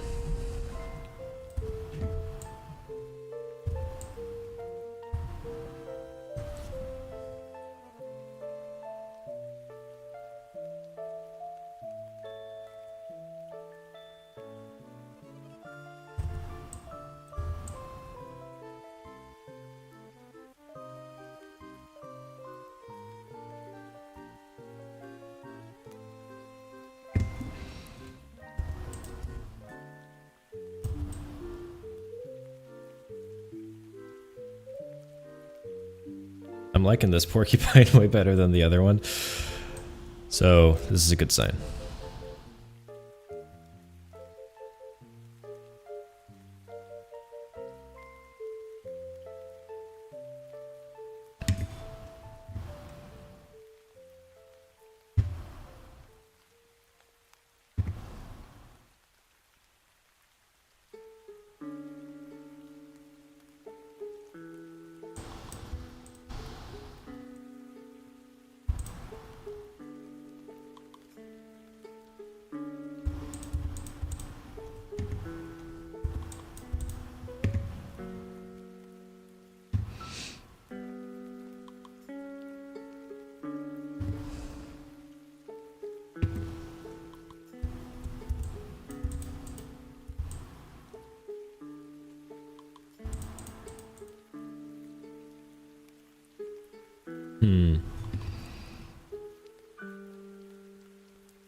Also, let's not forget little guys for reference. Oh, this is a big this is a big porcupine, but that's okay.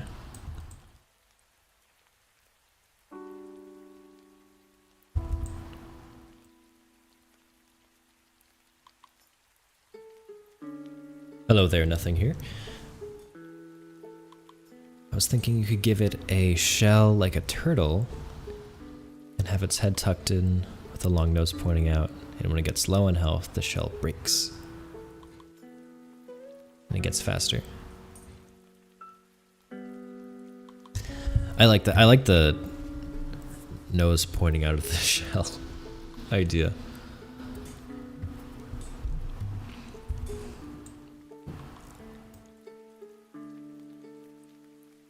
Yeah, that makes sense for porcupines because they do like curl up into this ball of spikes. That is something that they do. I'm kind of loving this pose, so let's like flesh out this idea here. Okay, let's make the tips of the spines of the pines. Let's make those white.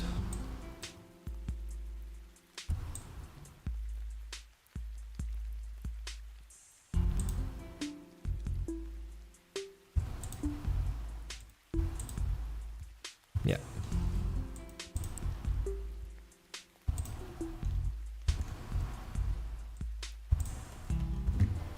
Something like that, but we really have to clean up these spikes.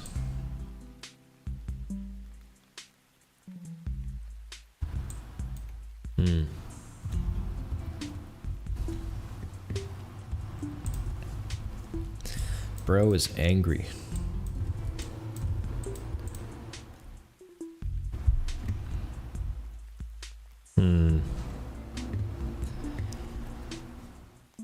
This is a tough one, but I think we're making progress.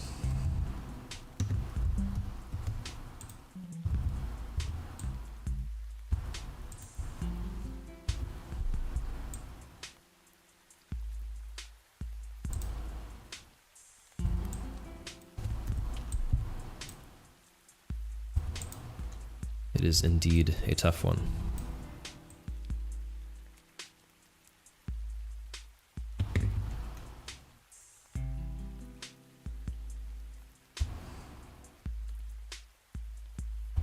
Okay, let me, thanks for stopping by, Brendan, and thank you.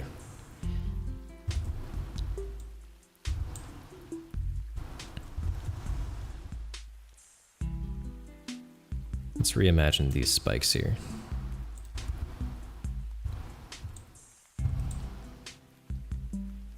We could do like a layered idea. Ooh, yeah. Okay, I think that can work pretty well. Where the ones in the front, just the regular color. With the ones in the back here.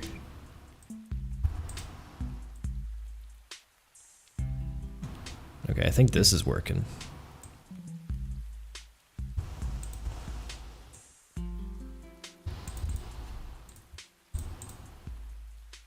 Okay, I think this is... Oh, guys, we're getting somewhere.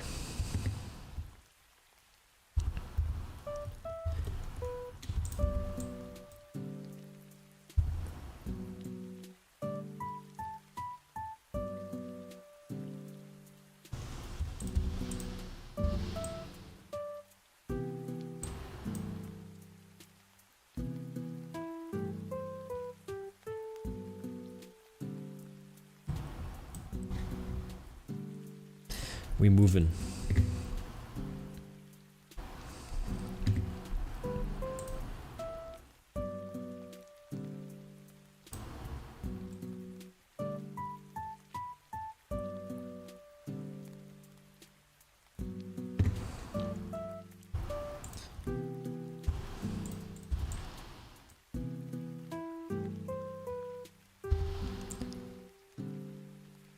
Okay, so let's get rid of these outlines, because I'm not really doing outlines in this game.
Mm-hmm.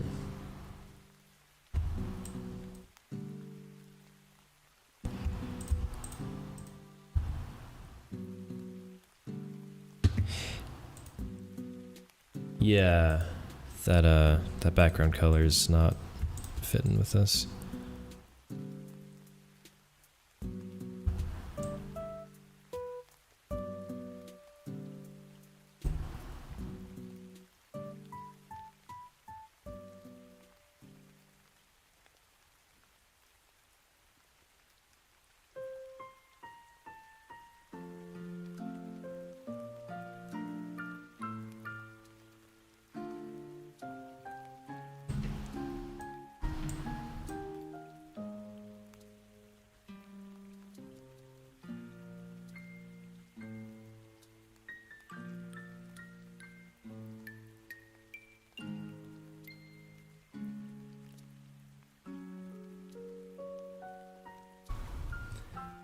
Yeah, okay.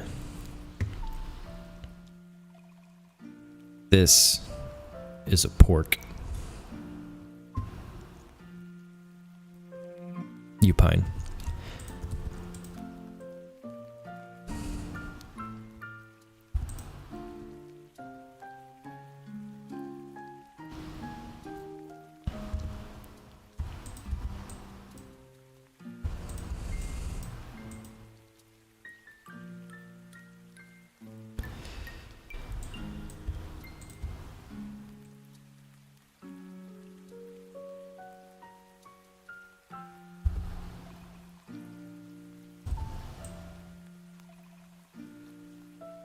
So I might have to take its shadow color and lighten it up a bit.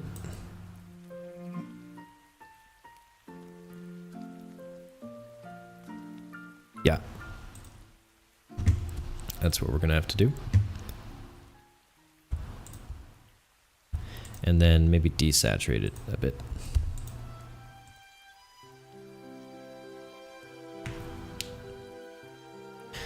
His name is Porcupine, and the U stands for Ulysses.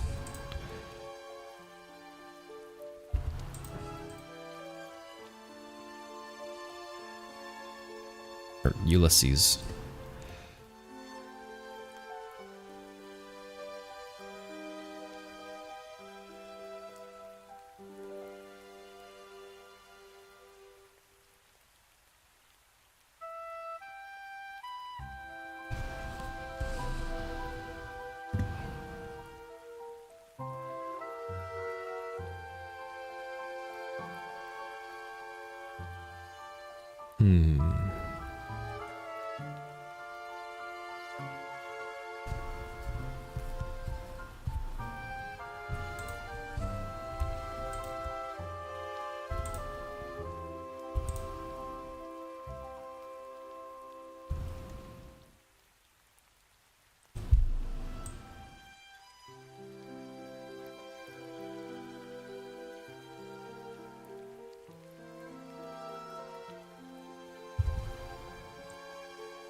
Okay, just trying to imagine what it would look like to have this thing in the middle of a bunch of guys. Yeah. Oh man, I'm so happy with this porcupine. I can't believe... If you ever feel like you're not getting anywhere, just look at this. And then look at where we came. Or where we got to. Just keep going. Keep trying new stuff.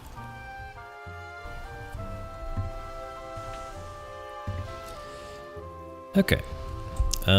Probably mess with the colors for hours later, but let's just save this. New file. Oh.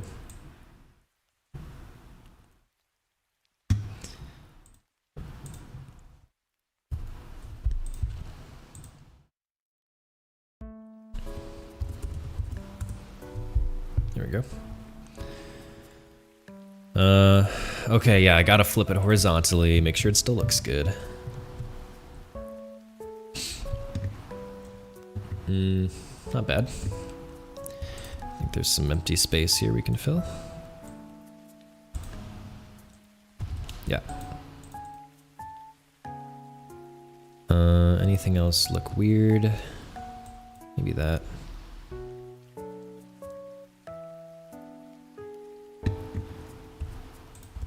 Maybe the leg.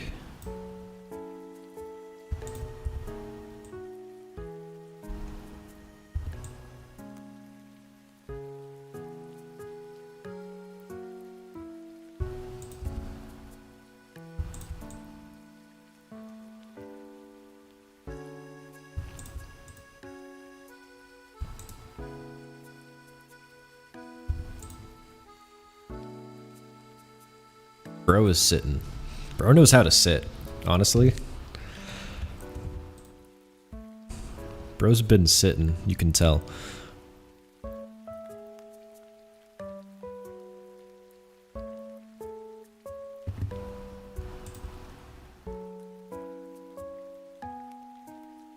Cool.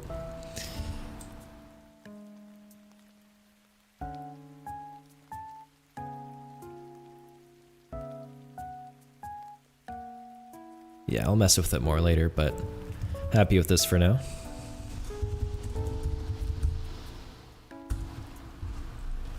Gotta animate it, of course.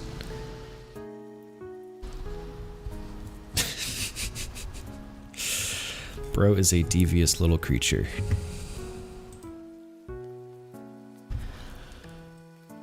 Oh, the progress we've made.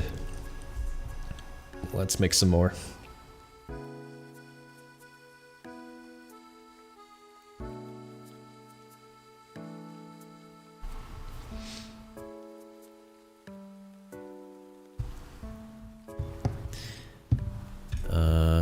Another enemy I was thinking. Ooh. Okay. There has to be a skull enemy in every game, as we all know. There has to be a skull enemy that's on fire in every game. Of course. I was thinking like multiple skulls on fire is one enemy. Hear me out. Fire.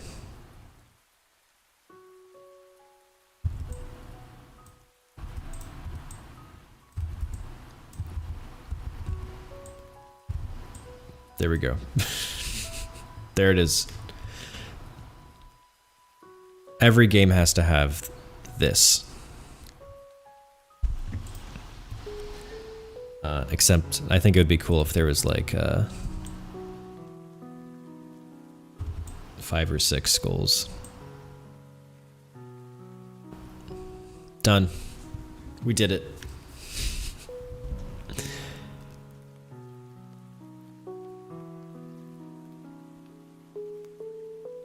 Okay, let's think about how we're gonna do this. I think there's like a lot of things we could do. I think I'm gonna draw the fire independently, and then the skulls are gonna be separate sprites on top of the fire.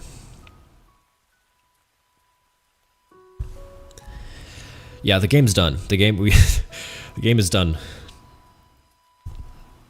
Just like that.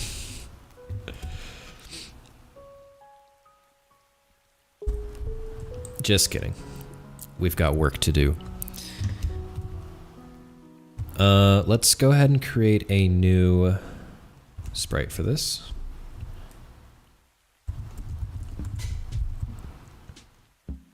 Okay. And the skulls will be on a separate layer. I think those will be animated in the game, not in this program. So get rid of you. I kind of like this color for fire.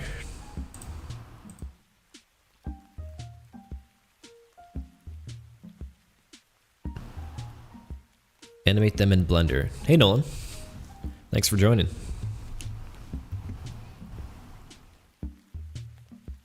Yeah, there's going to be one entirely 3D enemy. Just completely jarring, rotating cube.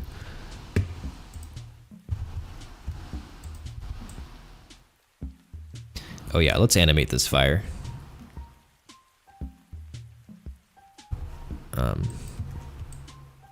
And make it look good also.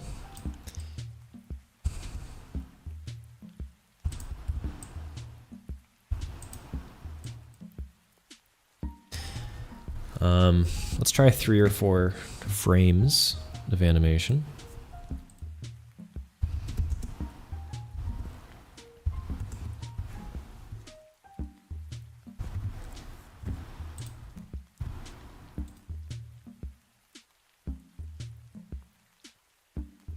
Ah, yeah, there we go. Okay, let's just start with something like this and then take it somewhere.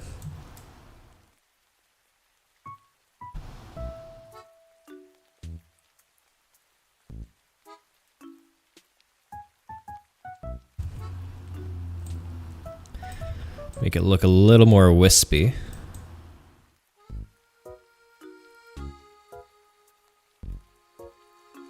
Give it some wisp.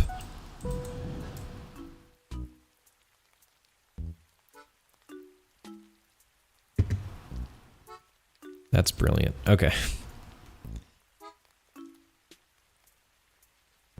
There we go. Wait.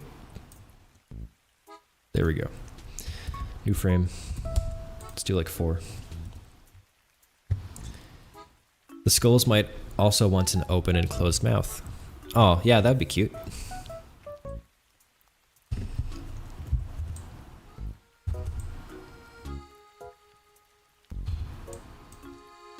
Oh man, I just want to put all of these in the game.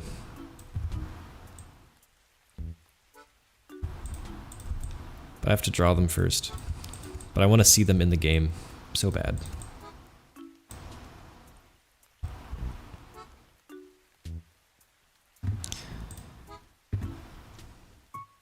Okay, fire time. So, the way fire moves is really confusing.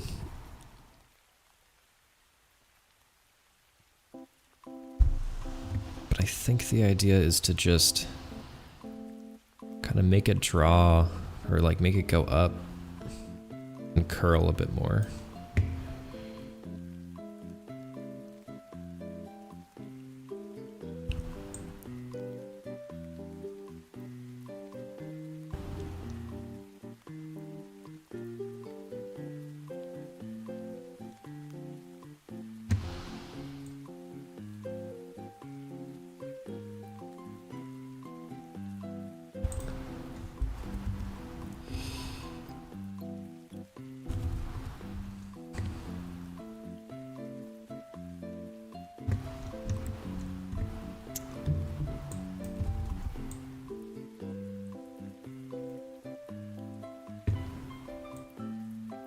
Something like this, make it look wavy.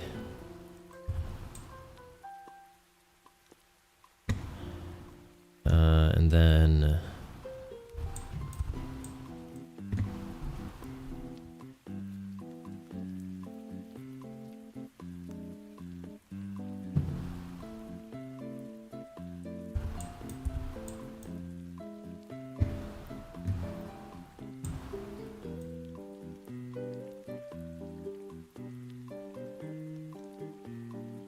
we're getting somewhere, we're getting somewhere.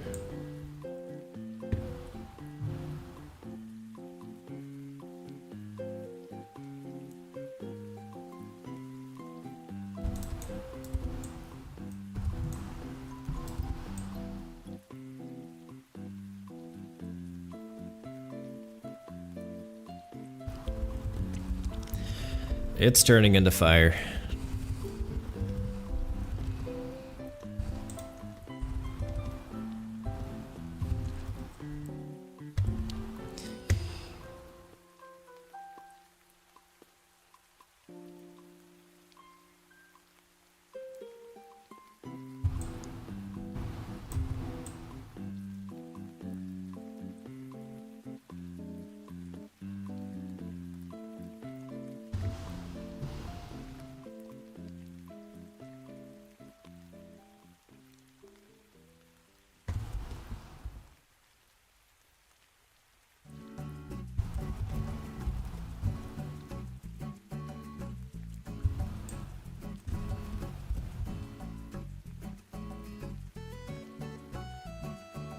Oh yeah.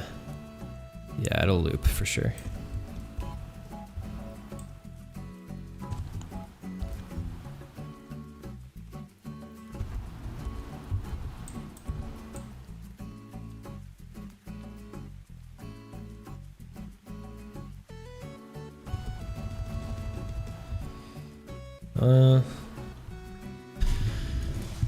Kind of looks like fire. Also just looks like 3 wiggly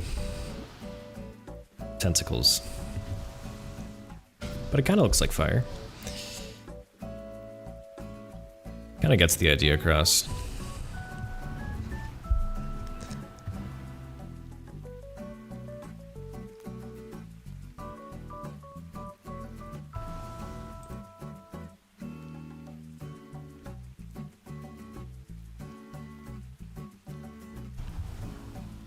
Dark tendrils. Well, let's play around with this. Just clean up this. Oops. There and there.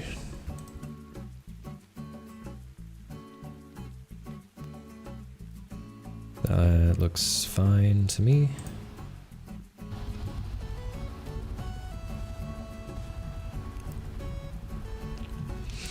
Okay, let's add a secondary color here.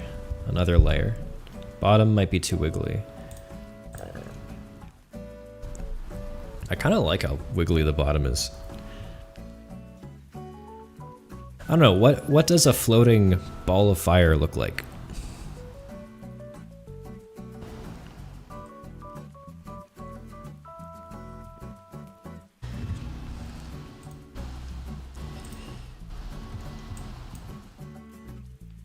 Okay, let's get another color in here.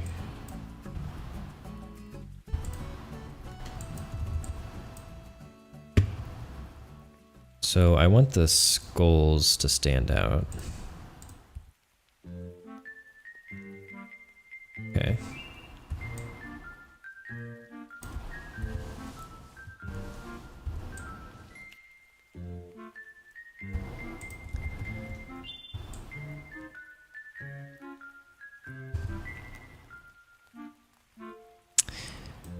Yeah, frankly, I have not seen a floating ball of fire in person.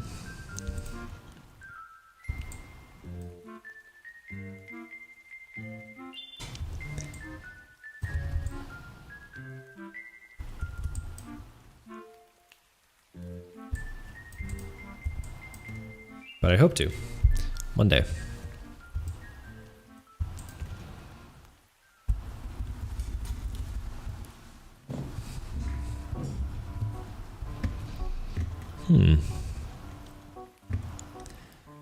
Fire.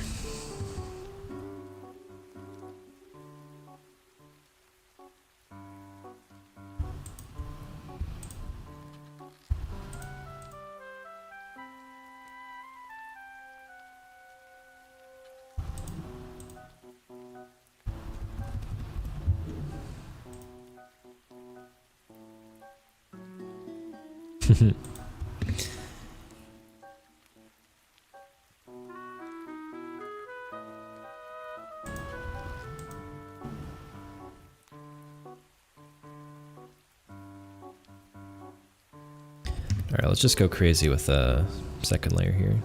Just... who even cares? Yeah. Just total nonsense.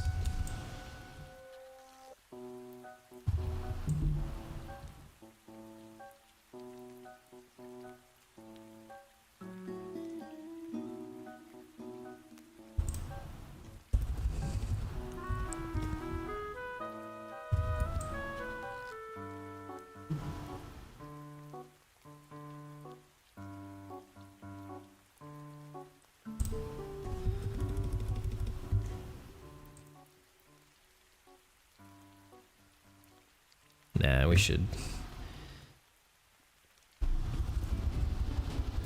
make it make a little more sense.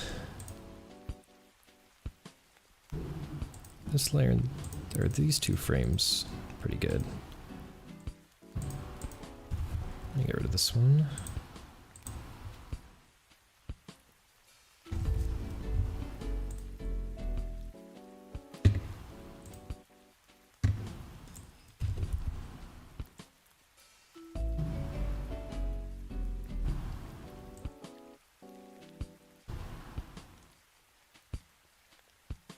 You know, it's not terrible. that is a good point. Generally try to settle for not terrible.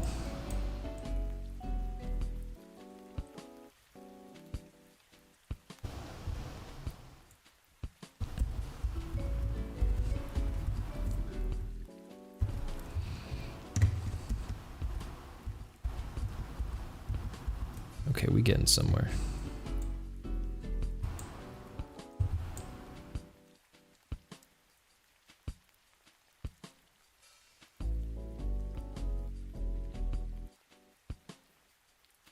Hello there, Reese. I actually do want giant guys. Maybe not necessarily buff, although I could make them look shredded.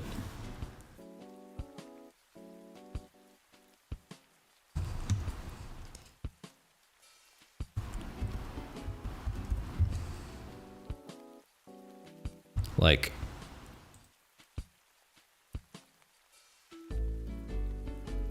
just like like every 100 guys just has abs.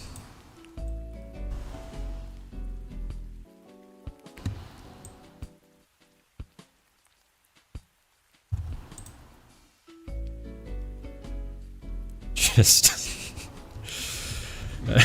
1 in 100 guys looks like this.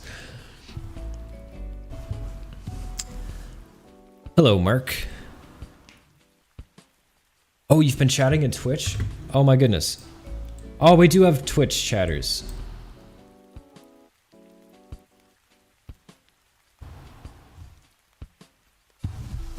Sorry, I just keep looking at the YouTube chat. Hello there, Singularity on Twitch. Oh, a party of 8, that's awesome. That's great, thank you. And, of course, Arzulo, thanks for coming. Happy to see you.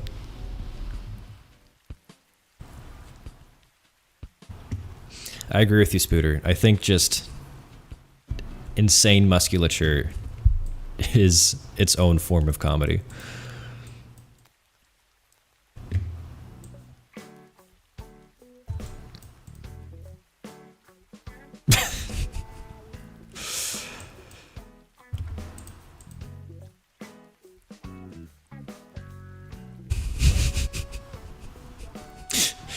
This is what we're doing now.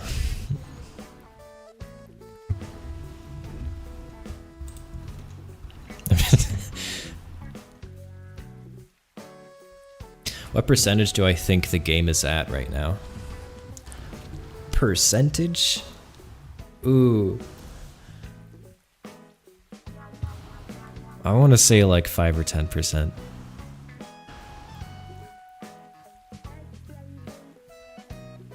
It is very open-ended, but there are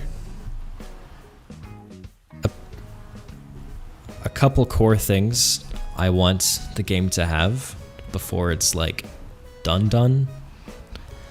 So I'm going to be very principled, just tackle the basics, the most necessary stuff, and then because it's so open-ended, I'll probably always be adding stuff to this game every once in a while.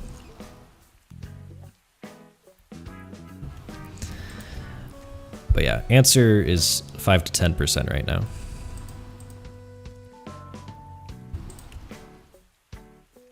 We're still kind of in the setting up phase of things.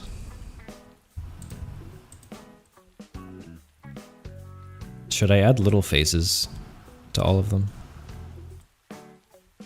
Like a randomly generated face?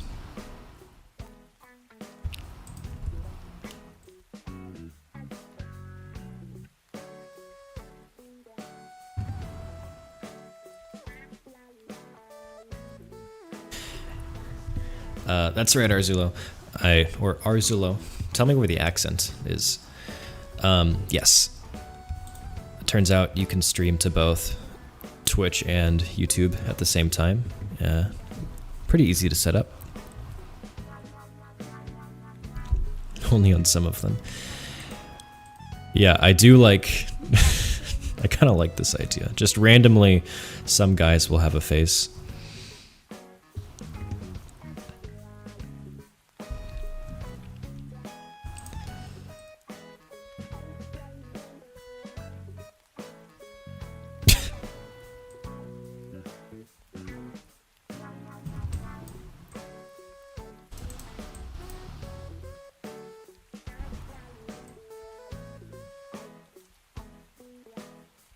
This is the crew. Now, for the new folks that just joined, we are drawing some dudes. We're drawing enemies for the little guys game. So far, we've actually drawn a lot today. One is this moth thing. So we got a moth going. We got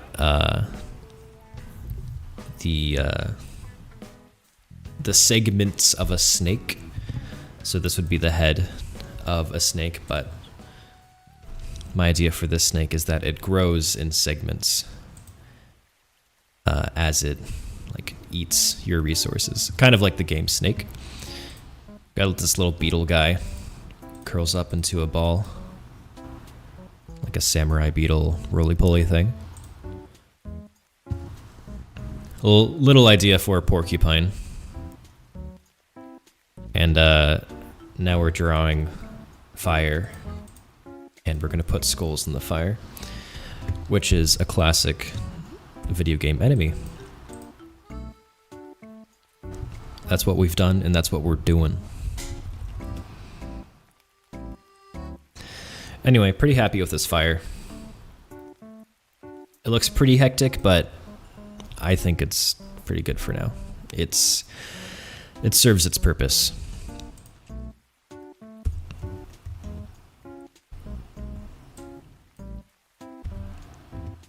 I'm gonna save that as skullfire.png.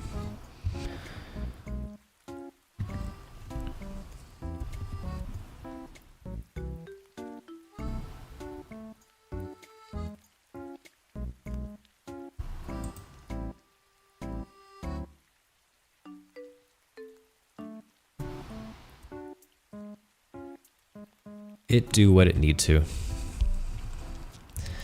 That's gonna be my philosophy for all of this. It do what it need to.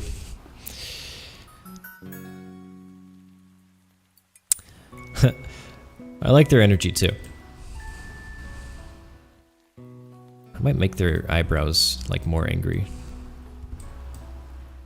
Or not.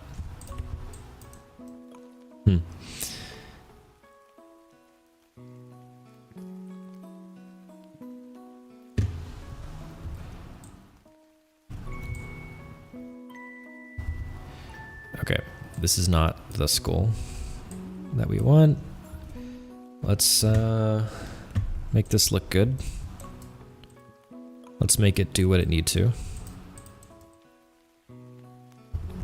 Get rid of that.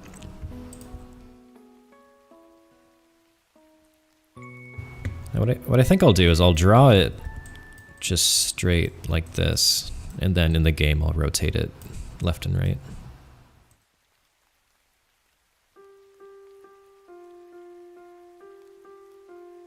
There's really not much that goes into a skull.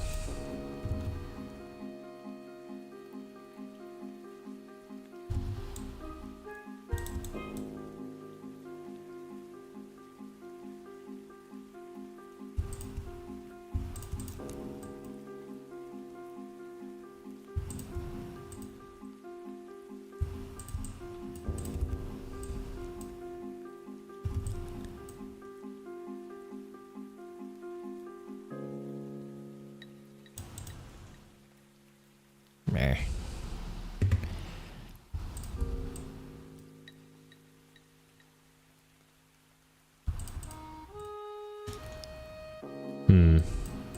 Alright, the teeth are a little too scary.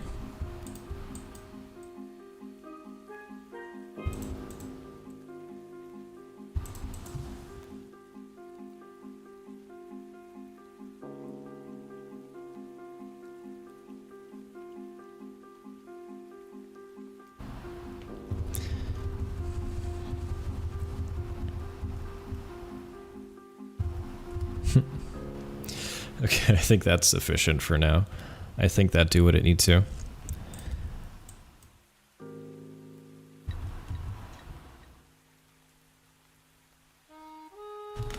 Okay, but the question is, if I put this in the fire... Oh god. If I put this in the fire, will it make sense? Okay, let's think about this. I think we need to make the skull's color a little bit lighter, or the fire needs to be darker.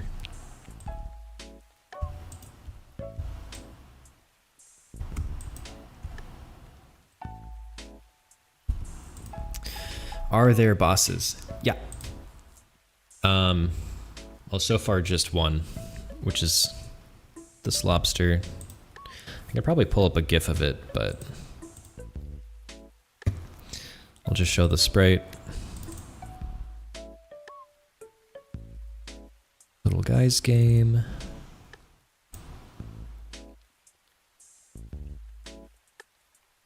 Somewhere around here. Okay, this isn't the full boss, but yeah, this is in the game. We got a little lobster man.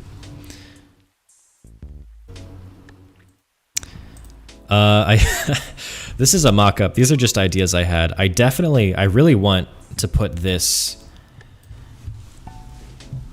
like, this kind of rock ghost boss in the game, for sure. This thing, this like sun moon thing, I was just screwing around, but I actually do want something like this in the game.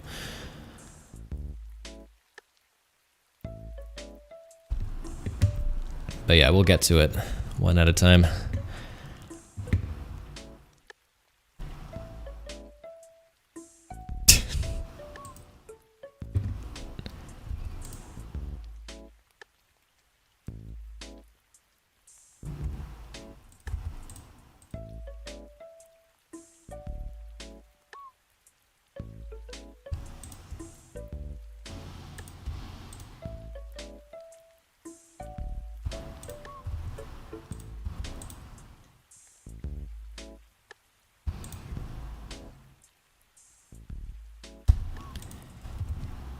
The lobster's name is now Glorgborg the Destroyer.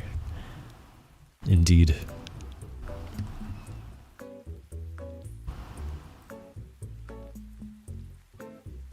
Yeah, I'm I'm kind of a fan of the realistic face on this guy as well.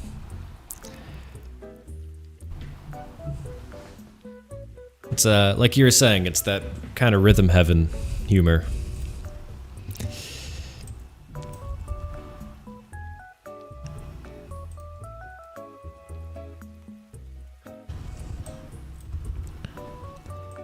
So I'm imagining that I'm gonna superimpose these skulls, and there'll be like 3 or 4 of them, and then, you know, you get the idea. There's gonna be skulls in there.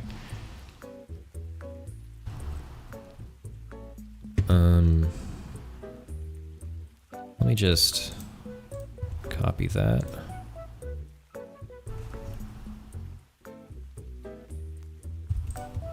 Whoa.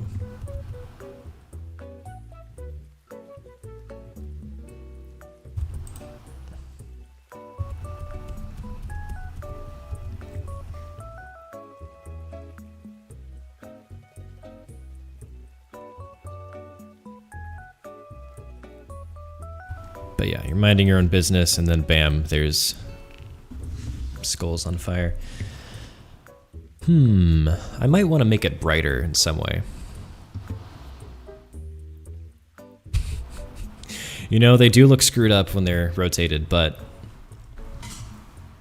Actually, I don't think they'll be deformed like that in the game. I think if you zoom in, it's actually just going to rotate the pixel art. But making them all scrambled like this when they rotate, that's also a vibe, so.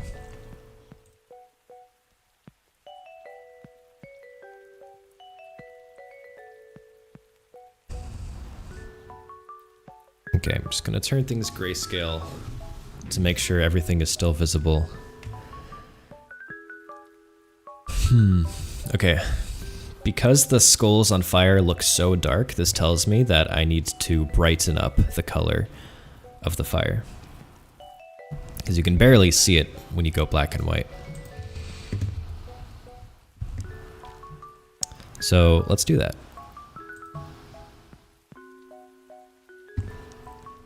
I know, yeah, I kind of do like it when they're all scrambled up like this.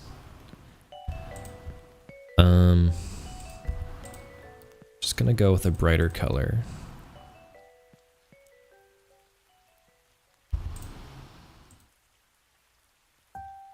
Something that's more visible.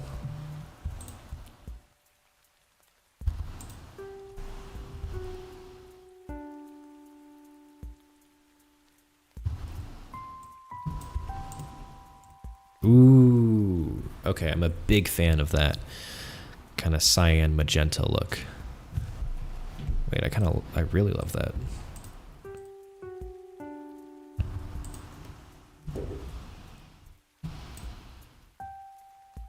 I'm obsessed. I'm obsessed with this.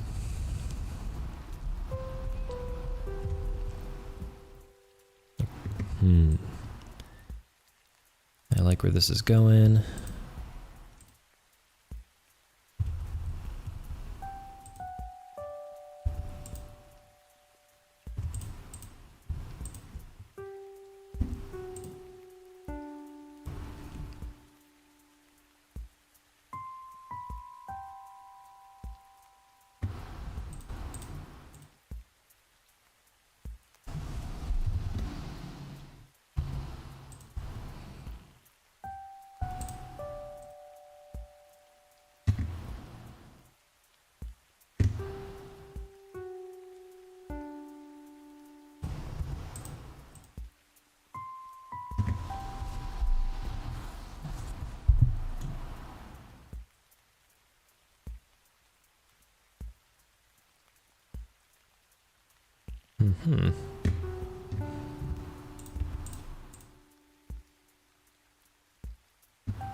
Sorry, I know it's disorienting when I zoom out and in really fast.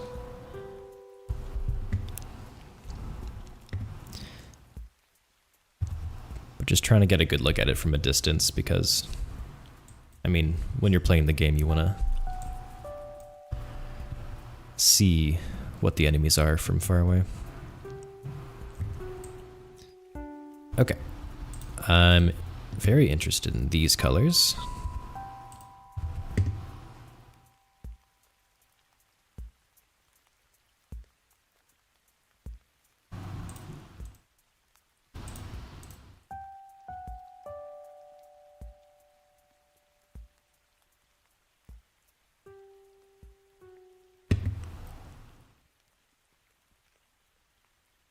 Maybe one of them could be more saturated.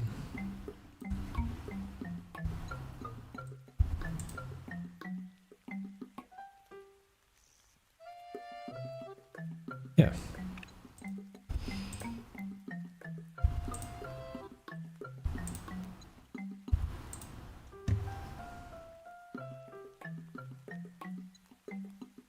Okay, we'll save that. Whew. Now for these skulls.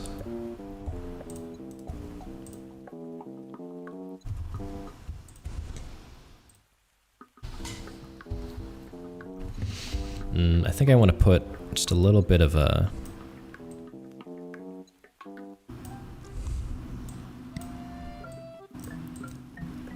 like something like this on them.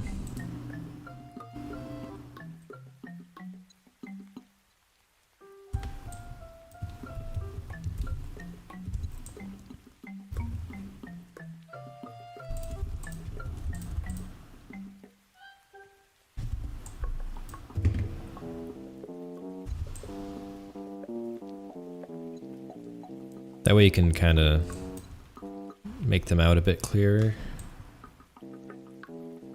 Hang on.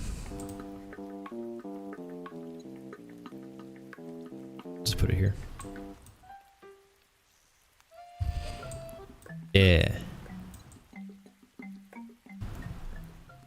Skull family. A school of skulls.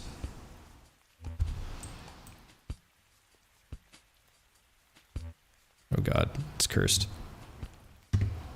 Whatever. But yeah, you see this coming at you, and you're like, that's awesome. I want to kill it.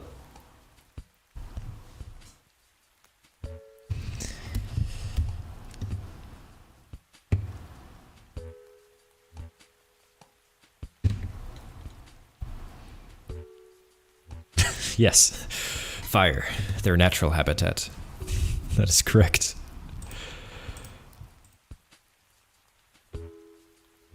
Okay, let's save this skull in its own file.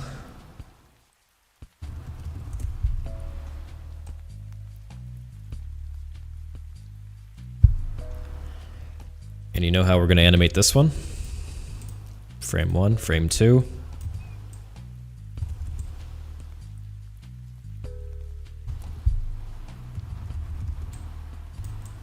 Done.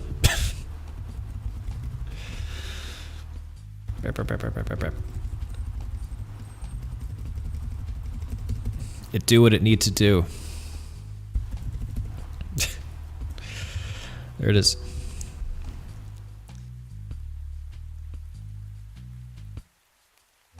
Just saving this file.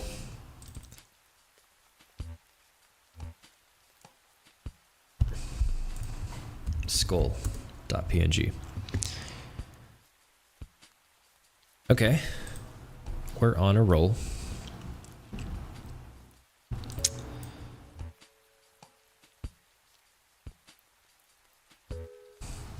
We've designed quite a few enemies. In, how long have I been doing this? 3 hours? That calls for a drink of water.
Thumbs up from the evil from the evil moth.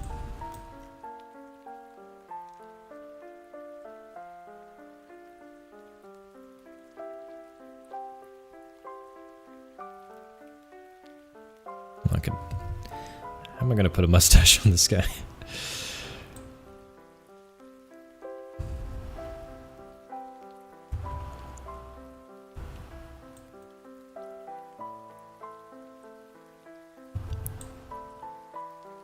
And give like a Wario mustache or a Waluigi mustache.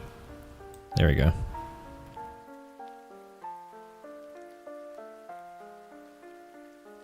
There.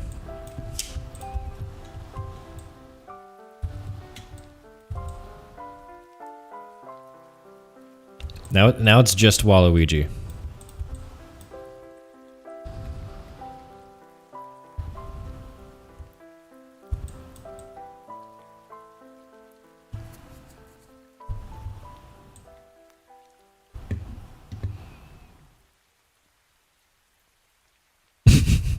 There it is.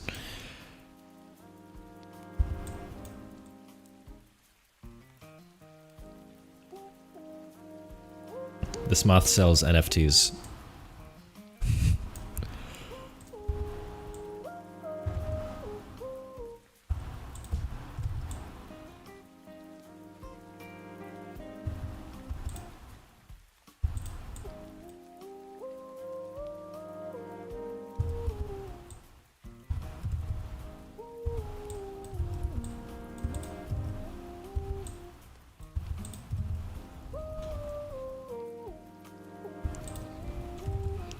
Okay, whatever. Sorry.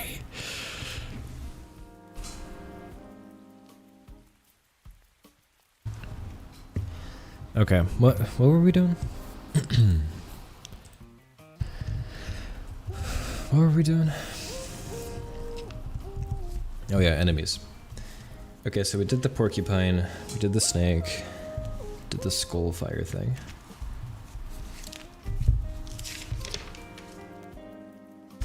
Okay, there's one idea that I was playing around with. Actually, two ideas. But which one will it be?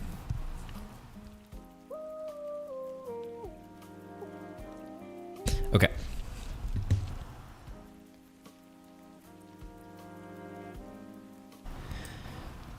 So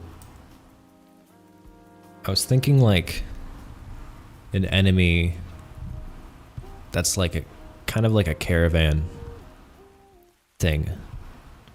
It holds a bunch of enemies and then it sits down and deploys all of them at once. I don't know if I'm explaining that well, but the idea is this big tank comes in,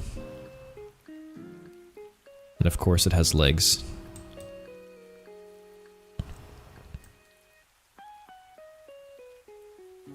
It comes in, and then it sits down, and then a bunch of like little guys pop out.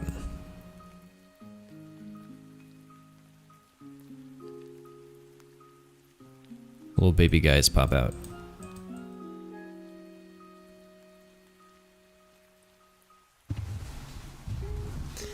That's the idea.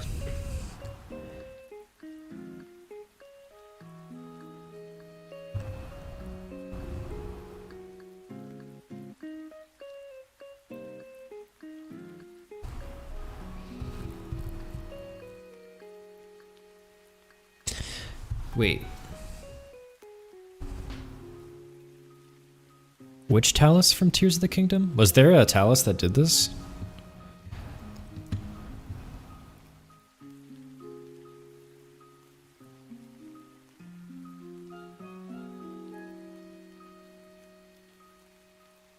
Or wait, did you get autocorrected from saying Bokoblin?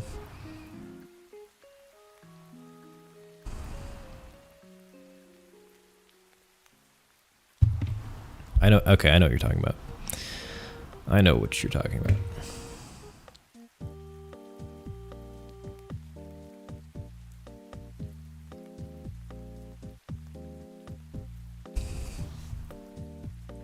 Thanks for joining us, Reese. Have a good night.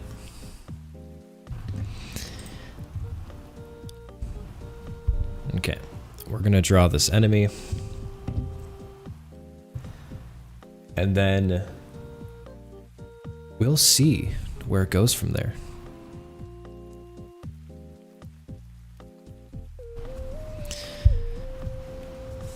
The concept for this one is like the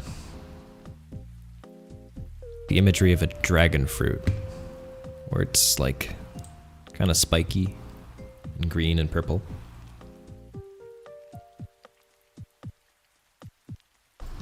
So I'm gonna look up a picture of a dragon fruit.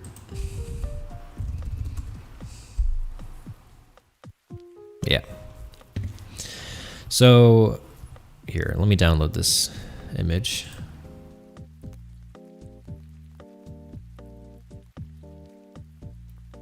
Which will be our reference.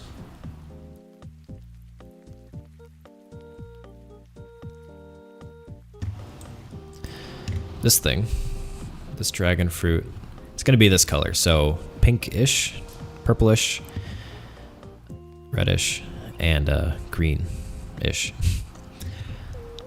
So let me put this down here.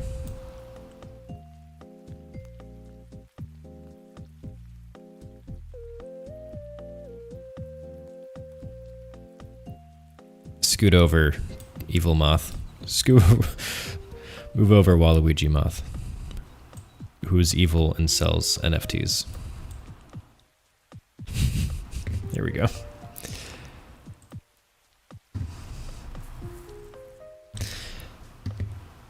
Yeah, I've never had one of these. I've never tasted a dragon fruit. I don't think. Maybe I have at some market, but yeah, they look tasty, I think.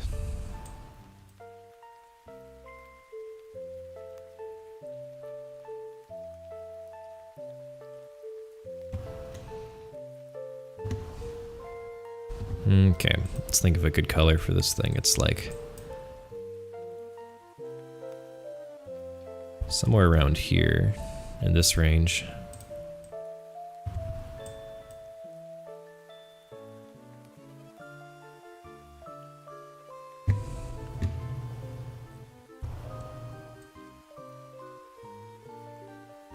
You know, they do look like they have a nice texture. Like, they look kind of soft.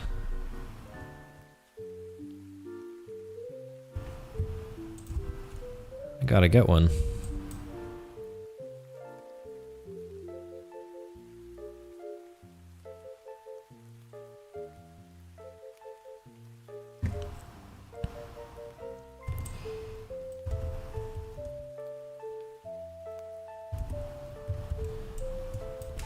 Gotta get myself a dragon fruit. Okay, overall shape is something like this.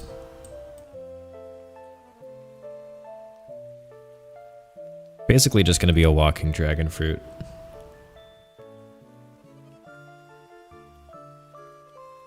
Yeah, it is like the necromancer. It's kind of...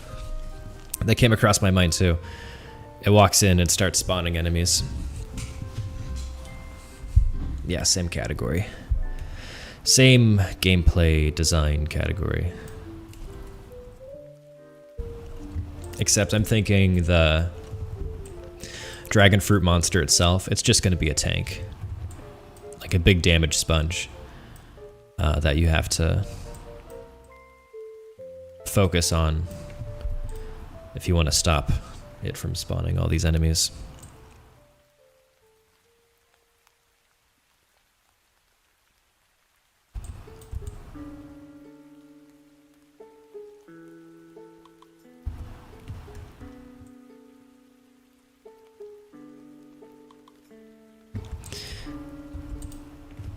Okay, maybe not this color pink.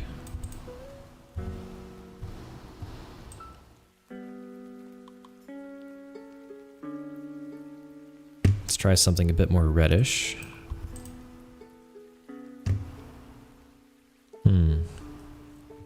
It's a bit too saturated.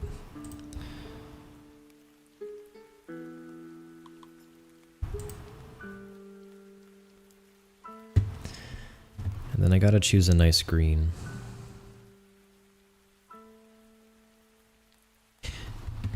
Yeah, totally. Like the necromancer is basically made of glass.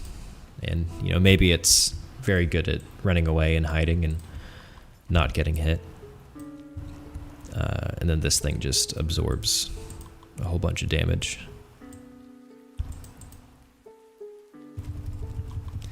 Let me think about these colors here. Need some kind of green, some kind of pink.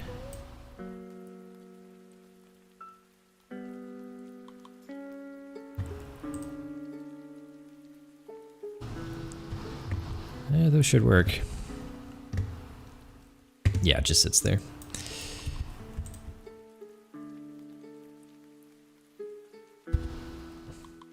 Let's get like a deep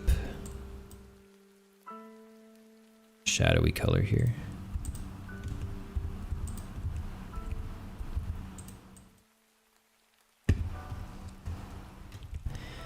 Okay, let's never mind the colors right now. Let's just get the overall thing looking right.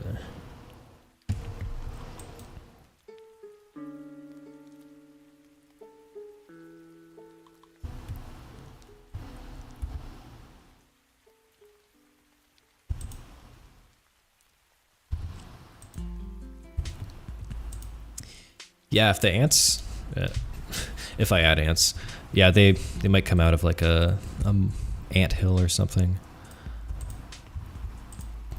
Ants would be like a combination of the snake enemy and this enemy. Like, they leave their base of operations, but instead of attacking your little guys, they steal your rocks.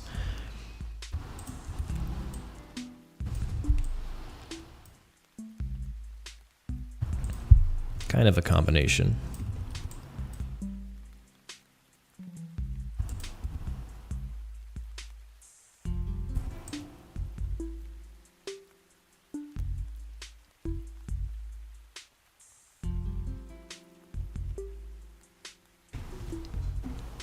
Okay. This is something. It classifies as something.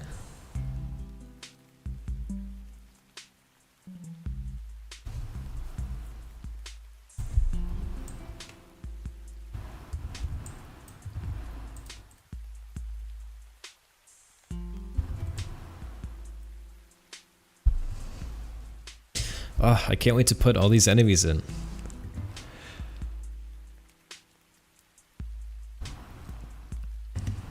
I'm getting so impatient.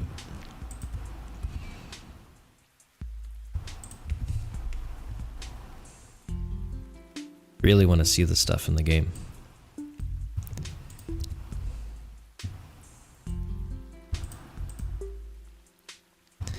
Okay, the screen is not going to cut it.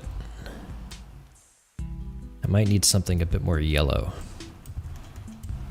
Ah.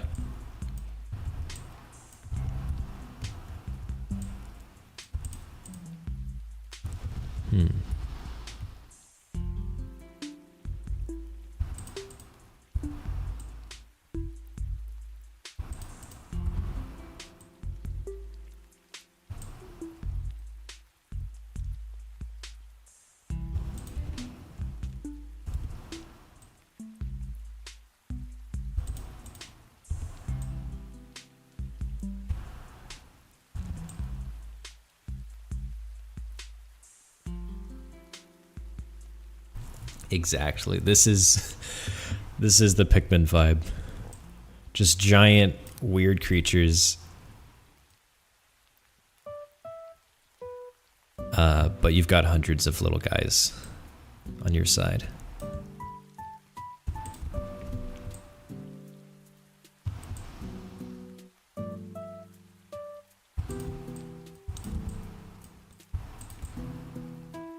This is Pikmin with base building. That's what it is.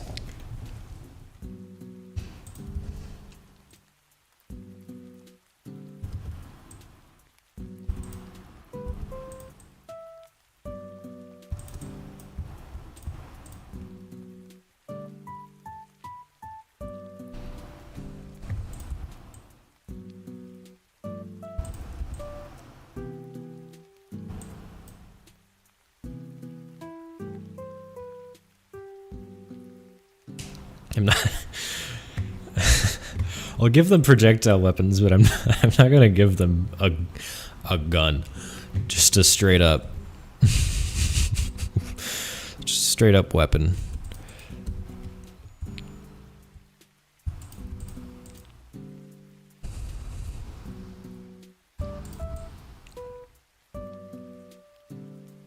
Maybe.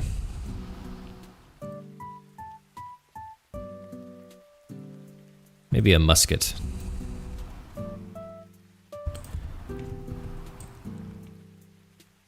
But I would sooner add like spells and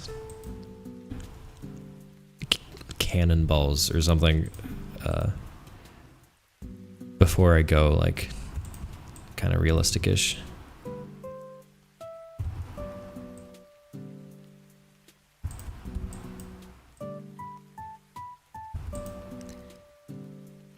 Rockets, on the other hand. Rockets are awesome.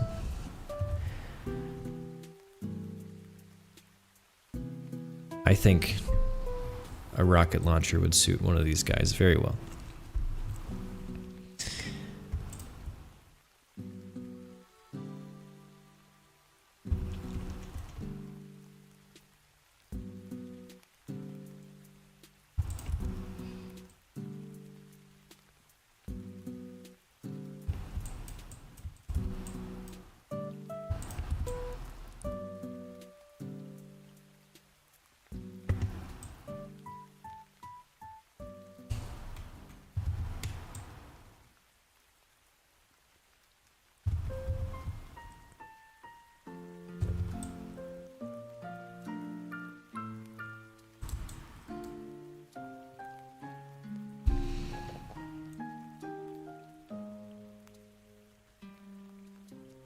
This enemy's just gonna walk in, pop squat, go to sleep.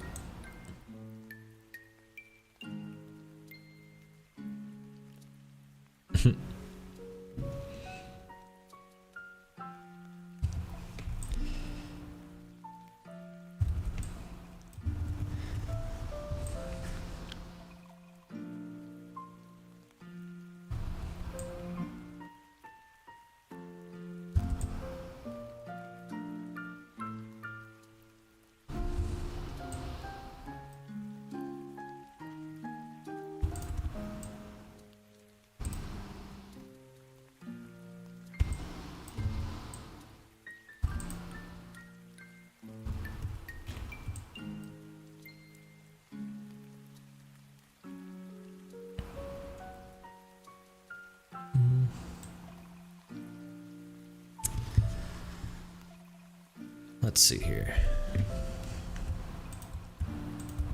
How do I want to keep this going? Let's...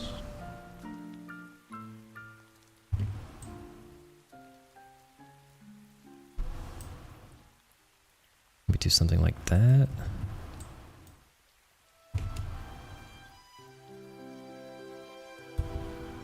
Wait, why does that... oh.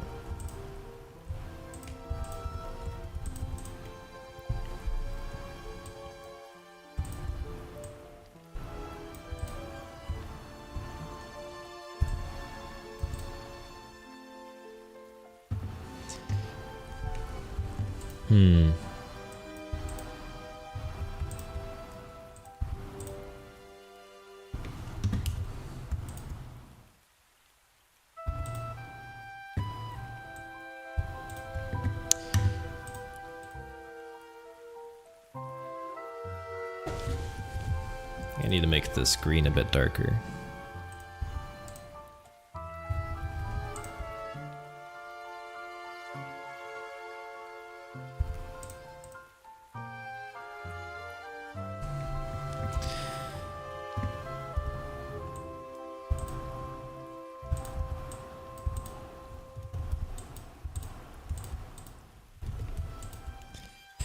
This is, well, friendly in the sense that this enemy won't attack you directly.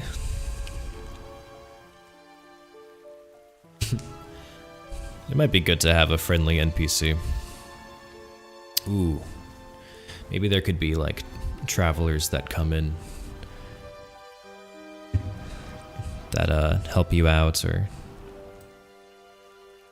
maybe being able to tame enemies would be cool too.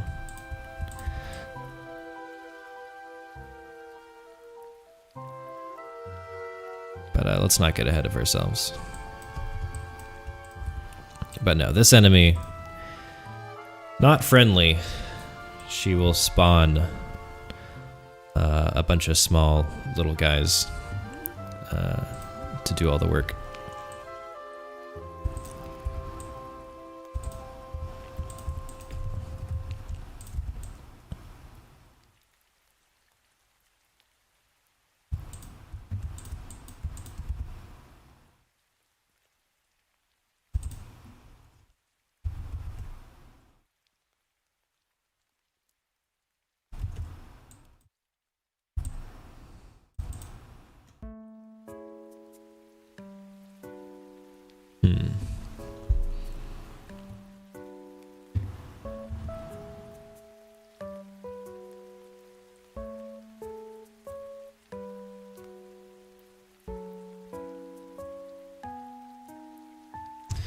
Alright, let's flip this horizontally. Make sure it still looks okay. Ah, it's lopsided.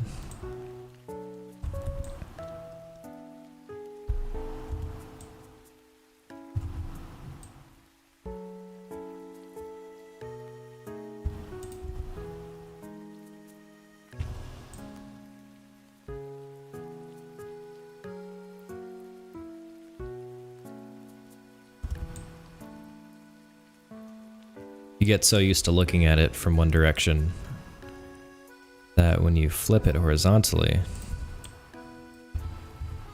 you realize that it was kind of off balance the whole time.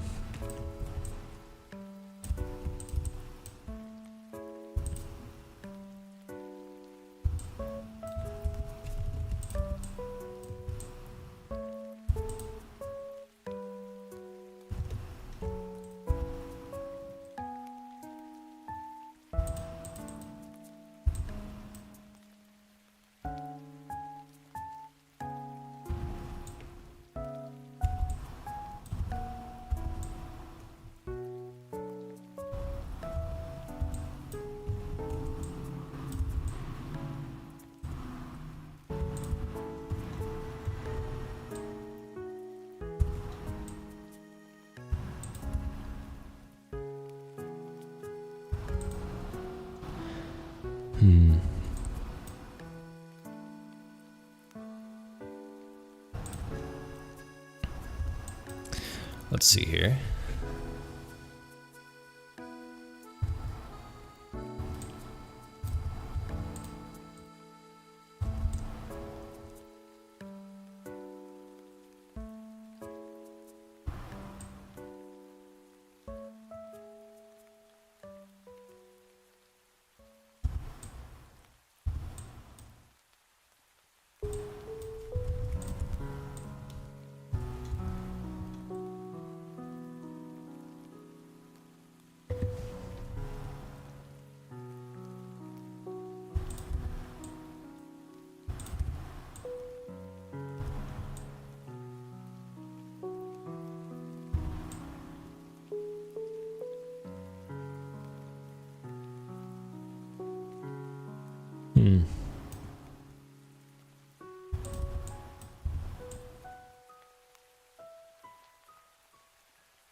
I won't spend 100 years on its legs.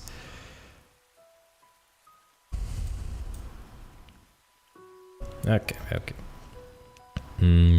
Top doesn't look so bad. Looks kind of off balance, so maybe I can do this.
Yeah, this guy is on an FBI watch list for sure.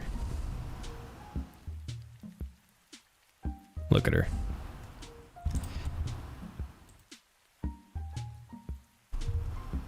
The number of federal offenses.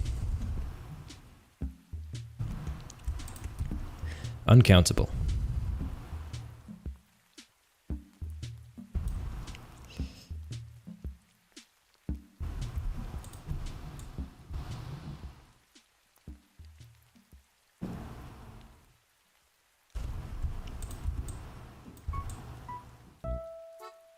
Okay.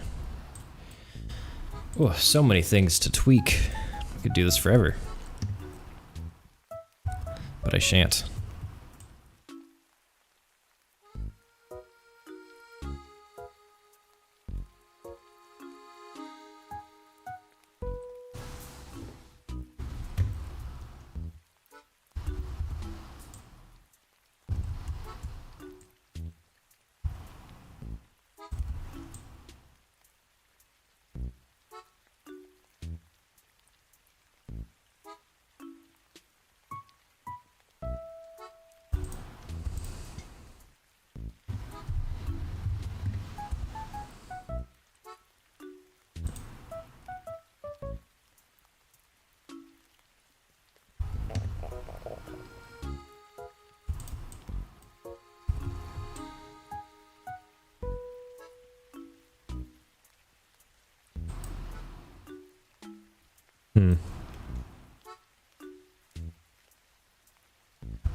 Okay, now we're gonna flip again. Flip horizontally and see.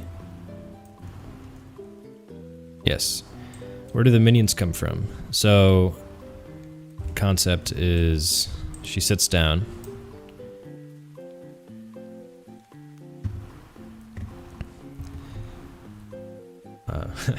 Welcome, God bless. Twitch chat. She's gonna sit down, pop a squat, get all comfy.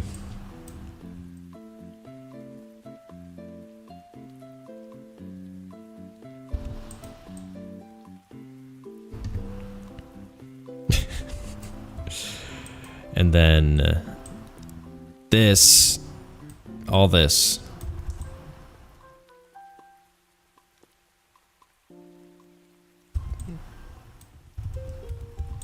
It's gonna open up in this fashion. And then a whole bunch of little baby guys are gonna pop out.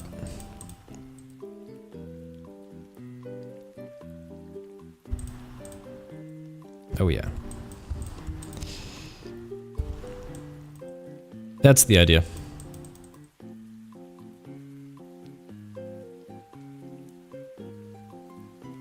That is the concept.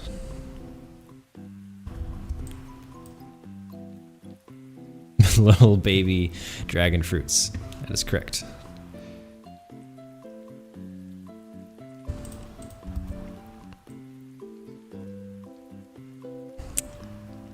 So, well, I don't want to tweak her sprite forever. Because I definitely could, but at some point you just gotta stop. Do one last thing. I'm gonna move this over here.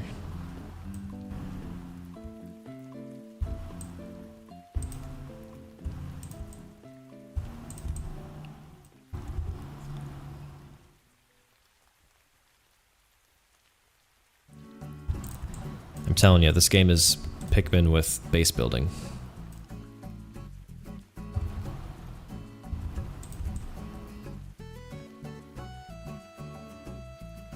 How would I make this character walk? The way I would take a stab at it, well, here, let's move this to its own file.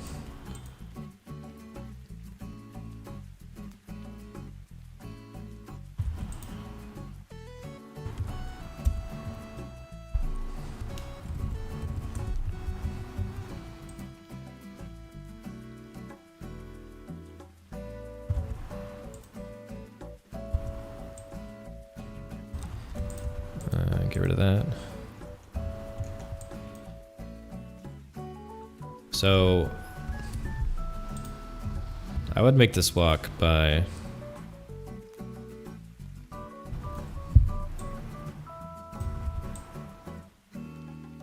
moving each of these legs individually. It'd probably like this. Probably be like a spider.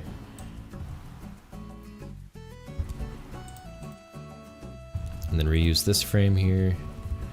This is just a rough outline. Then on the third frame, move everything back. This is already like a basic movement. I would start by just shifting the legs over that way, and then the last major thing that needs to happen is the body needs to bounce up and down. Very rough. And then, the body needs to move, needs to shift down a little bit. And there we go. That's basically how you make things walk.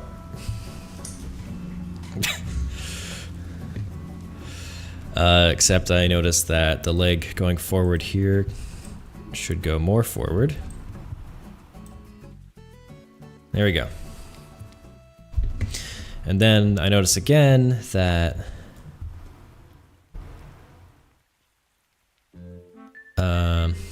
thank you, by the way.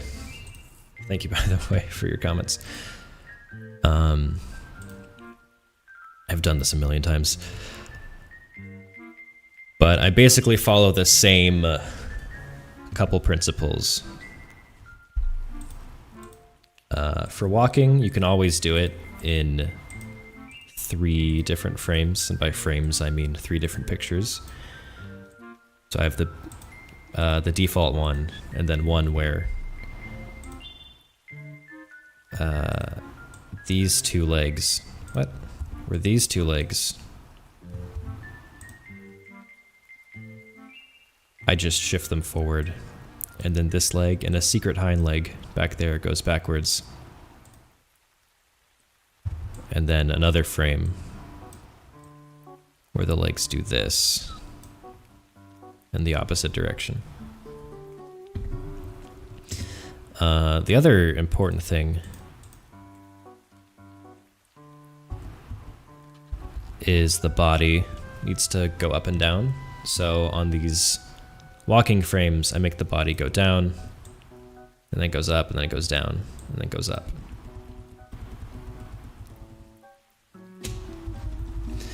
So 2 basic principles I followed here to make the walking animation. You only started game dev last week and pixel art stuff. Much to learn. Hey, that's great. I'm very happy to hear that. Very happy to hear that. That's really cool, man. I spent 5 hours coding a movement script. Yep, that's how it be. I mean, that never changes. There's always hours and hours and hours of coding that needs to be done, but it's fun. What engine am I using? For this game, I'm using Godot. I'm using Godot, G-O-D-O-T. I like it a lot. It's really good for 2D games. But so is like, there's other good 2D game engines like GameMaker and... What engine, were you using an engine? How did you start? Like what was your setup?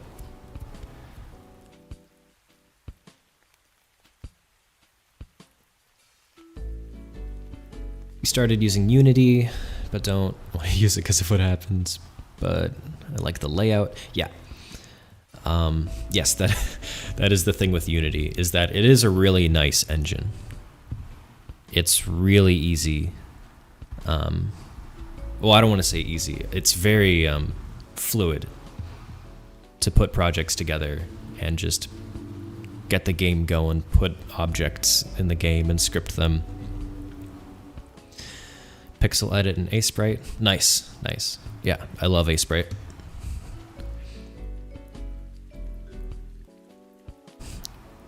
And yeah, Unity is in a lot of trouble right now.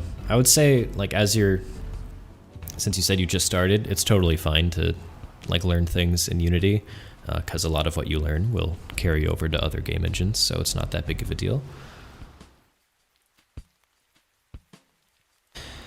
Godot has a built-in coding software, if I'm correct. Yes, it does. It has its own scripting language called Godot script, but it's not, in my opinion, it's not done. Like, it has a lot of features missing that you would really like to have in a programming language. So I actually use C# with Godot, and it works great. It works really well.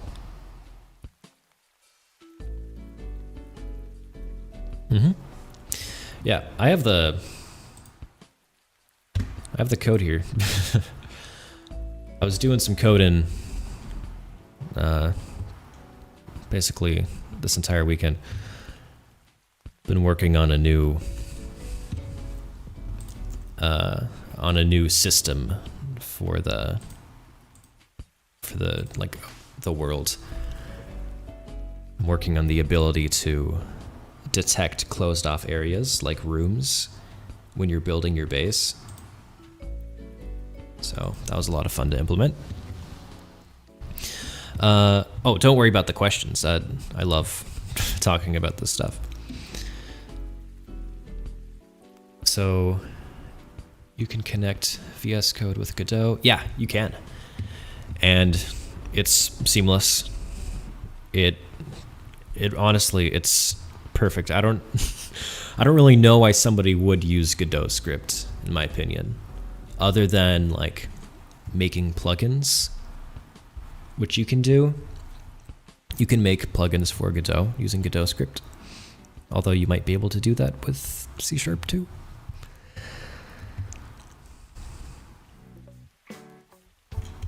But yeah, we be coding.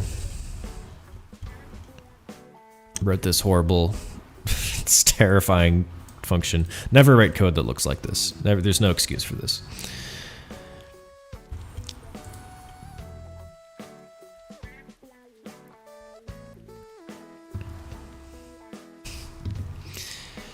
Can't wait to learn how to code. Always had an interest. Yeah, it is very fun.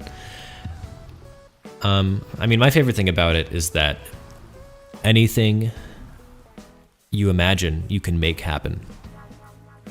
Essentially. It's like magic.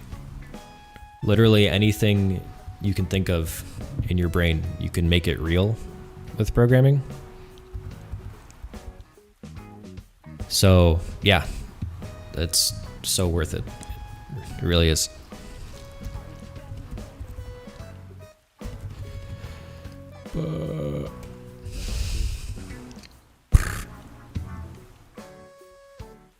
Do you know what kind of games you want to make? Or have you had ideas floating around?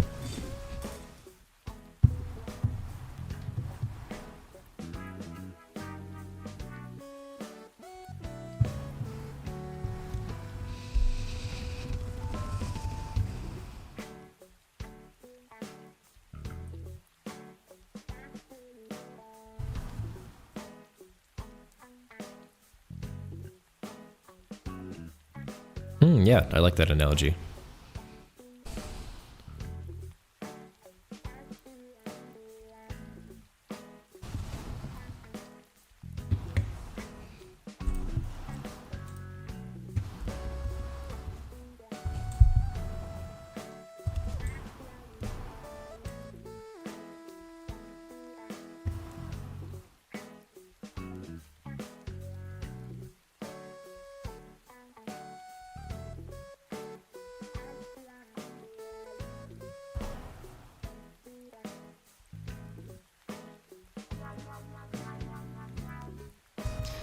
Nice. I haven't heard of Forgar. Artistic style of Forgar. Okay. I've not seen that. Here, I'll look it up and look at it.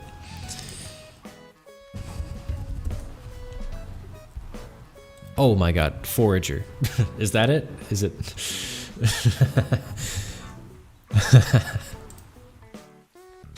No problem. Ah. Oh, this looks delightful. Love this kind of game.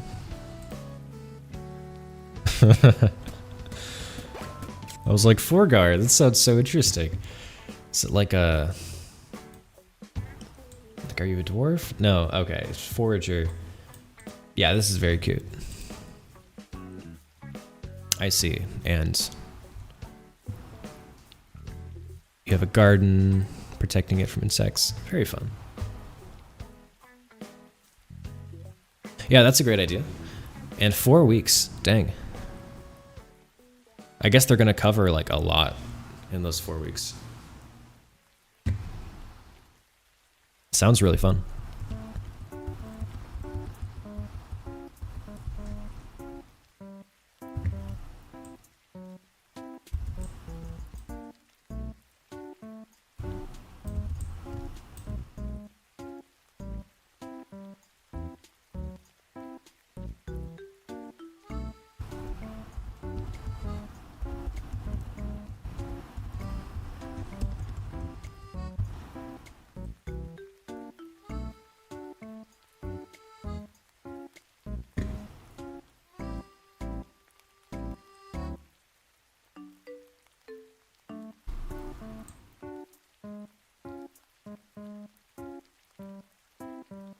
They gave us a project that's 3D with script setup already, and we haven't even started making a game yet. They're moving very slowly.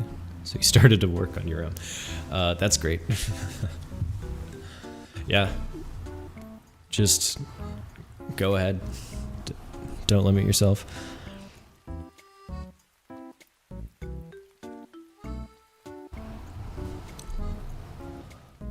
Well, I hope the class is instructive in some ways.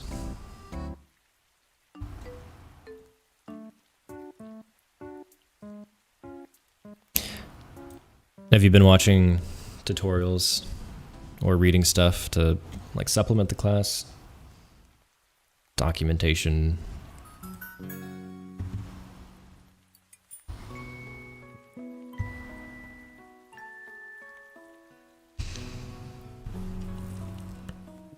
Oh, it's a game design class. Okay.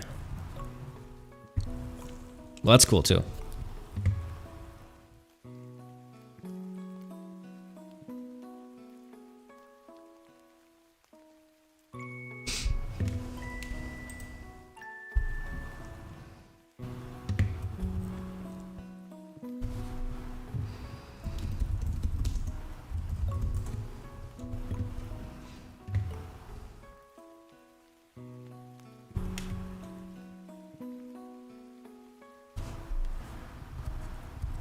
Ooh, lighting tutorials.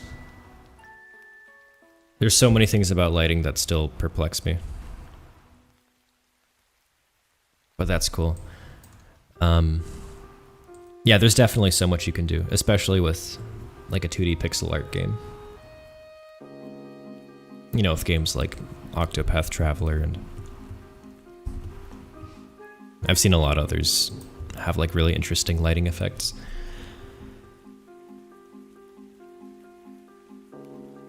Saw that you can set up realistic lighting for 2D in Godot fairly easily. I believe so, yeah. I haven't totally explored it, but I know I know it exists. I know it exists. Now for this game, I'm probably not going to do super dynamic lighting, although I did have an idea for adding shadows in some places that I think could look really cool.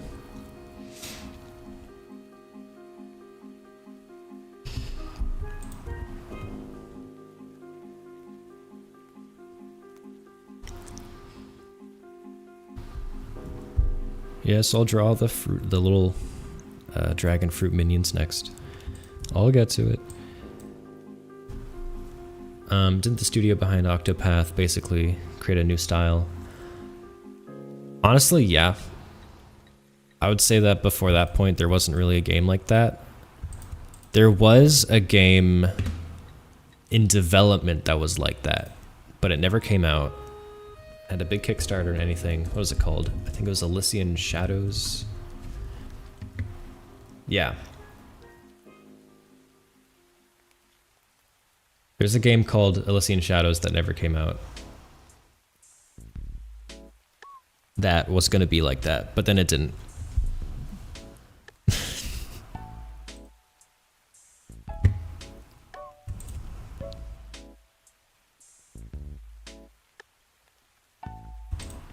But yeah, that style is awesome.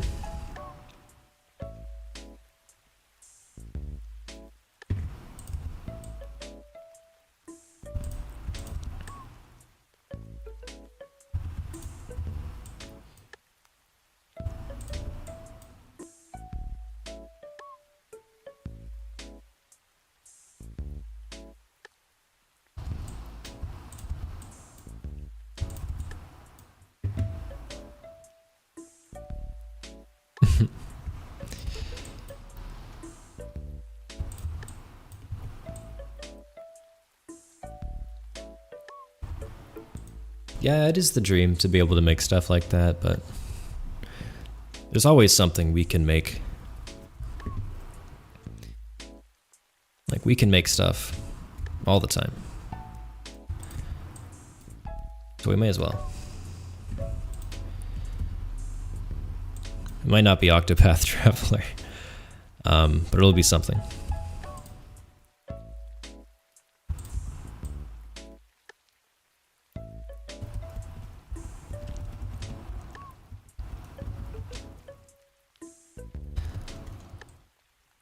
Right now I'm trying to make this dragon fruit thing.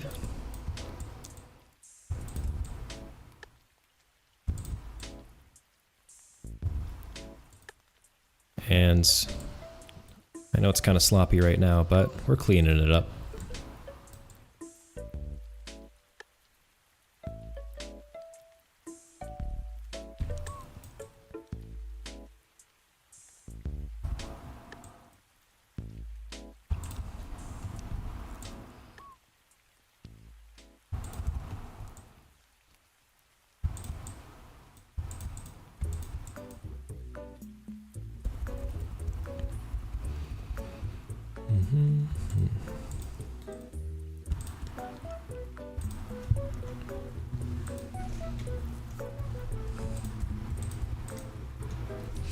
Am I using a drawing pad or a mouse? I am using my mouse.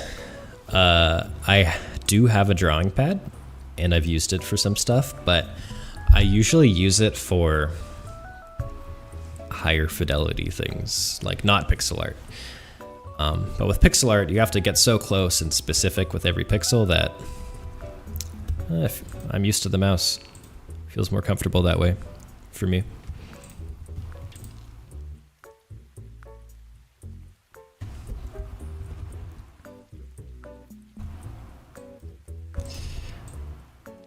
Yeah, I feel like I've gained a lot of mouse control. I can almost draw a circle. Almost. But I've been doing this a lot.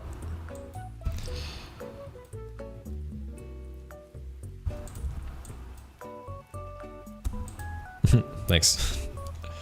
Nearly a perfect circle. Okay, there we go. Cleaned up all those stuff.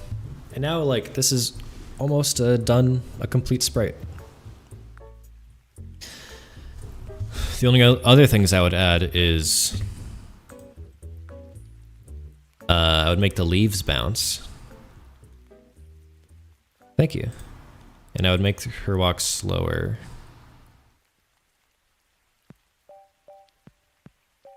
Not that slow.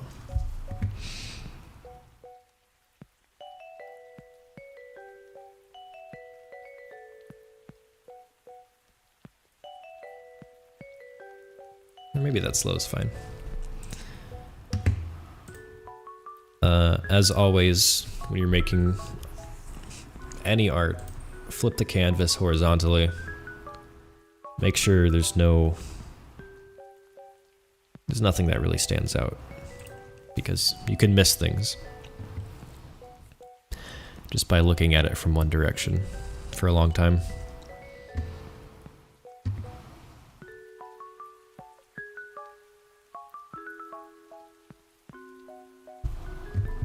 I think I want to add some shadows here.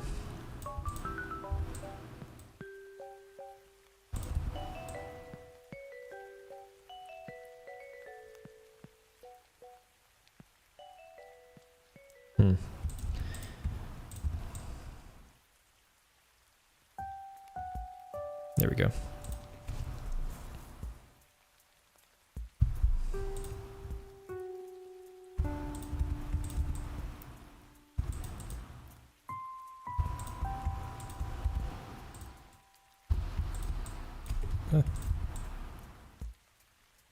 I think after this sprite, I'll call it. So I'll just clean her up a little bit more, and then that'll be it for the night. Pretty happy with the progress we did, that we made today. Pretty happy with it.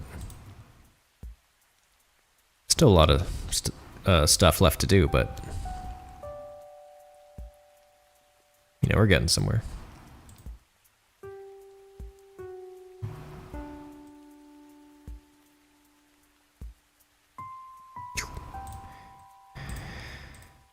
We did all this stuff today in the last 4 hours.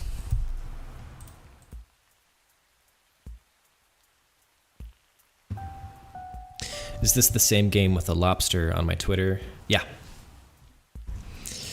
Yep, same game. Same game.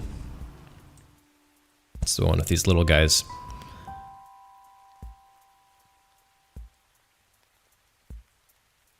Worked on this fire. Oh yeah, the fire. Where's the fire? There it is. Got some fire. And some skulls to go with it. Of course. Thank you. It took a few tries to get there. Purple plus blue for the fire. So hot. Yeah. Yeah. It's hot and it's kind of magical. And another thing I like about it is this fire is made of 3 main colors.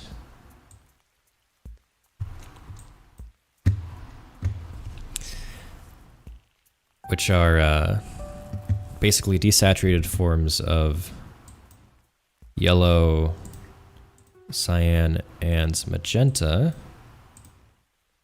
Which, if you look at a color wheel, if I can even pull up a color wheel on this thing. Can I do that? RGB color wheel. Look at a color wheel. Cyan, magenta, and yellow are on... They divide the color wheel into 3 pieces, basically. So this is a color scheme that's used for like neon lights and cyberpunk kind of stuff. So it's a very common color scheme, very common relationship to these. It's called a triadic relationship, where it splits the circle into 3 like this. And so when the colors are fully bright and saturated like this, it can be kind of jarring, but if you tone it down like this, you can get some pretty fun looking sprites. Like this. It's just cyan, magenta, yellow with the saturation turned all the way down. Not all the way down.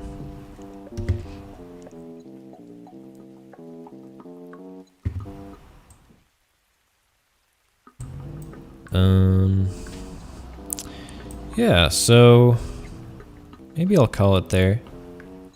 Very happy with what we did today. Did so much. And I appreciate everyone who's dropped in and out, and the people still hanging out here in YouTube and in Twitch. Oh yeah, can't forget the porcupine.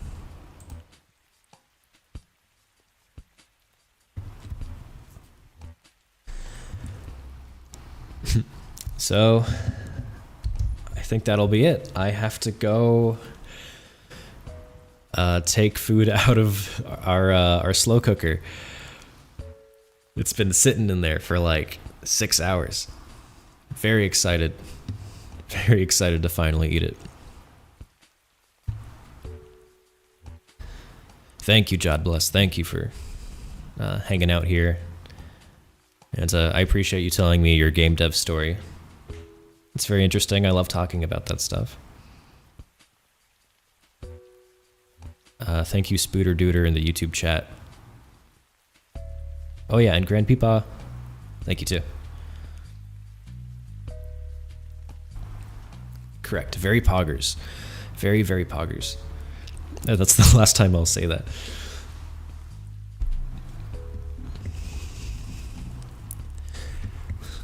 Great.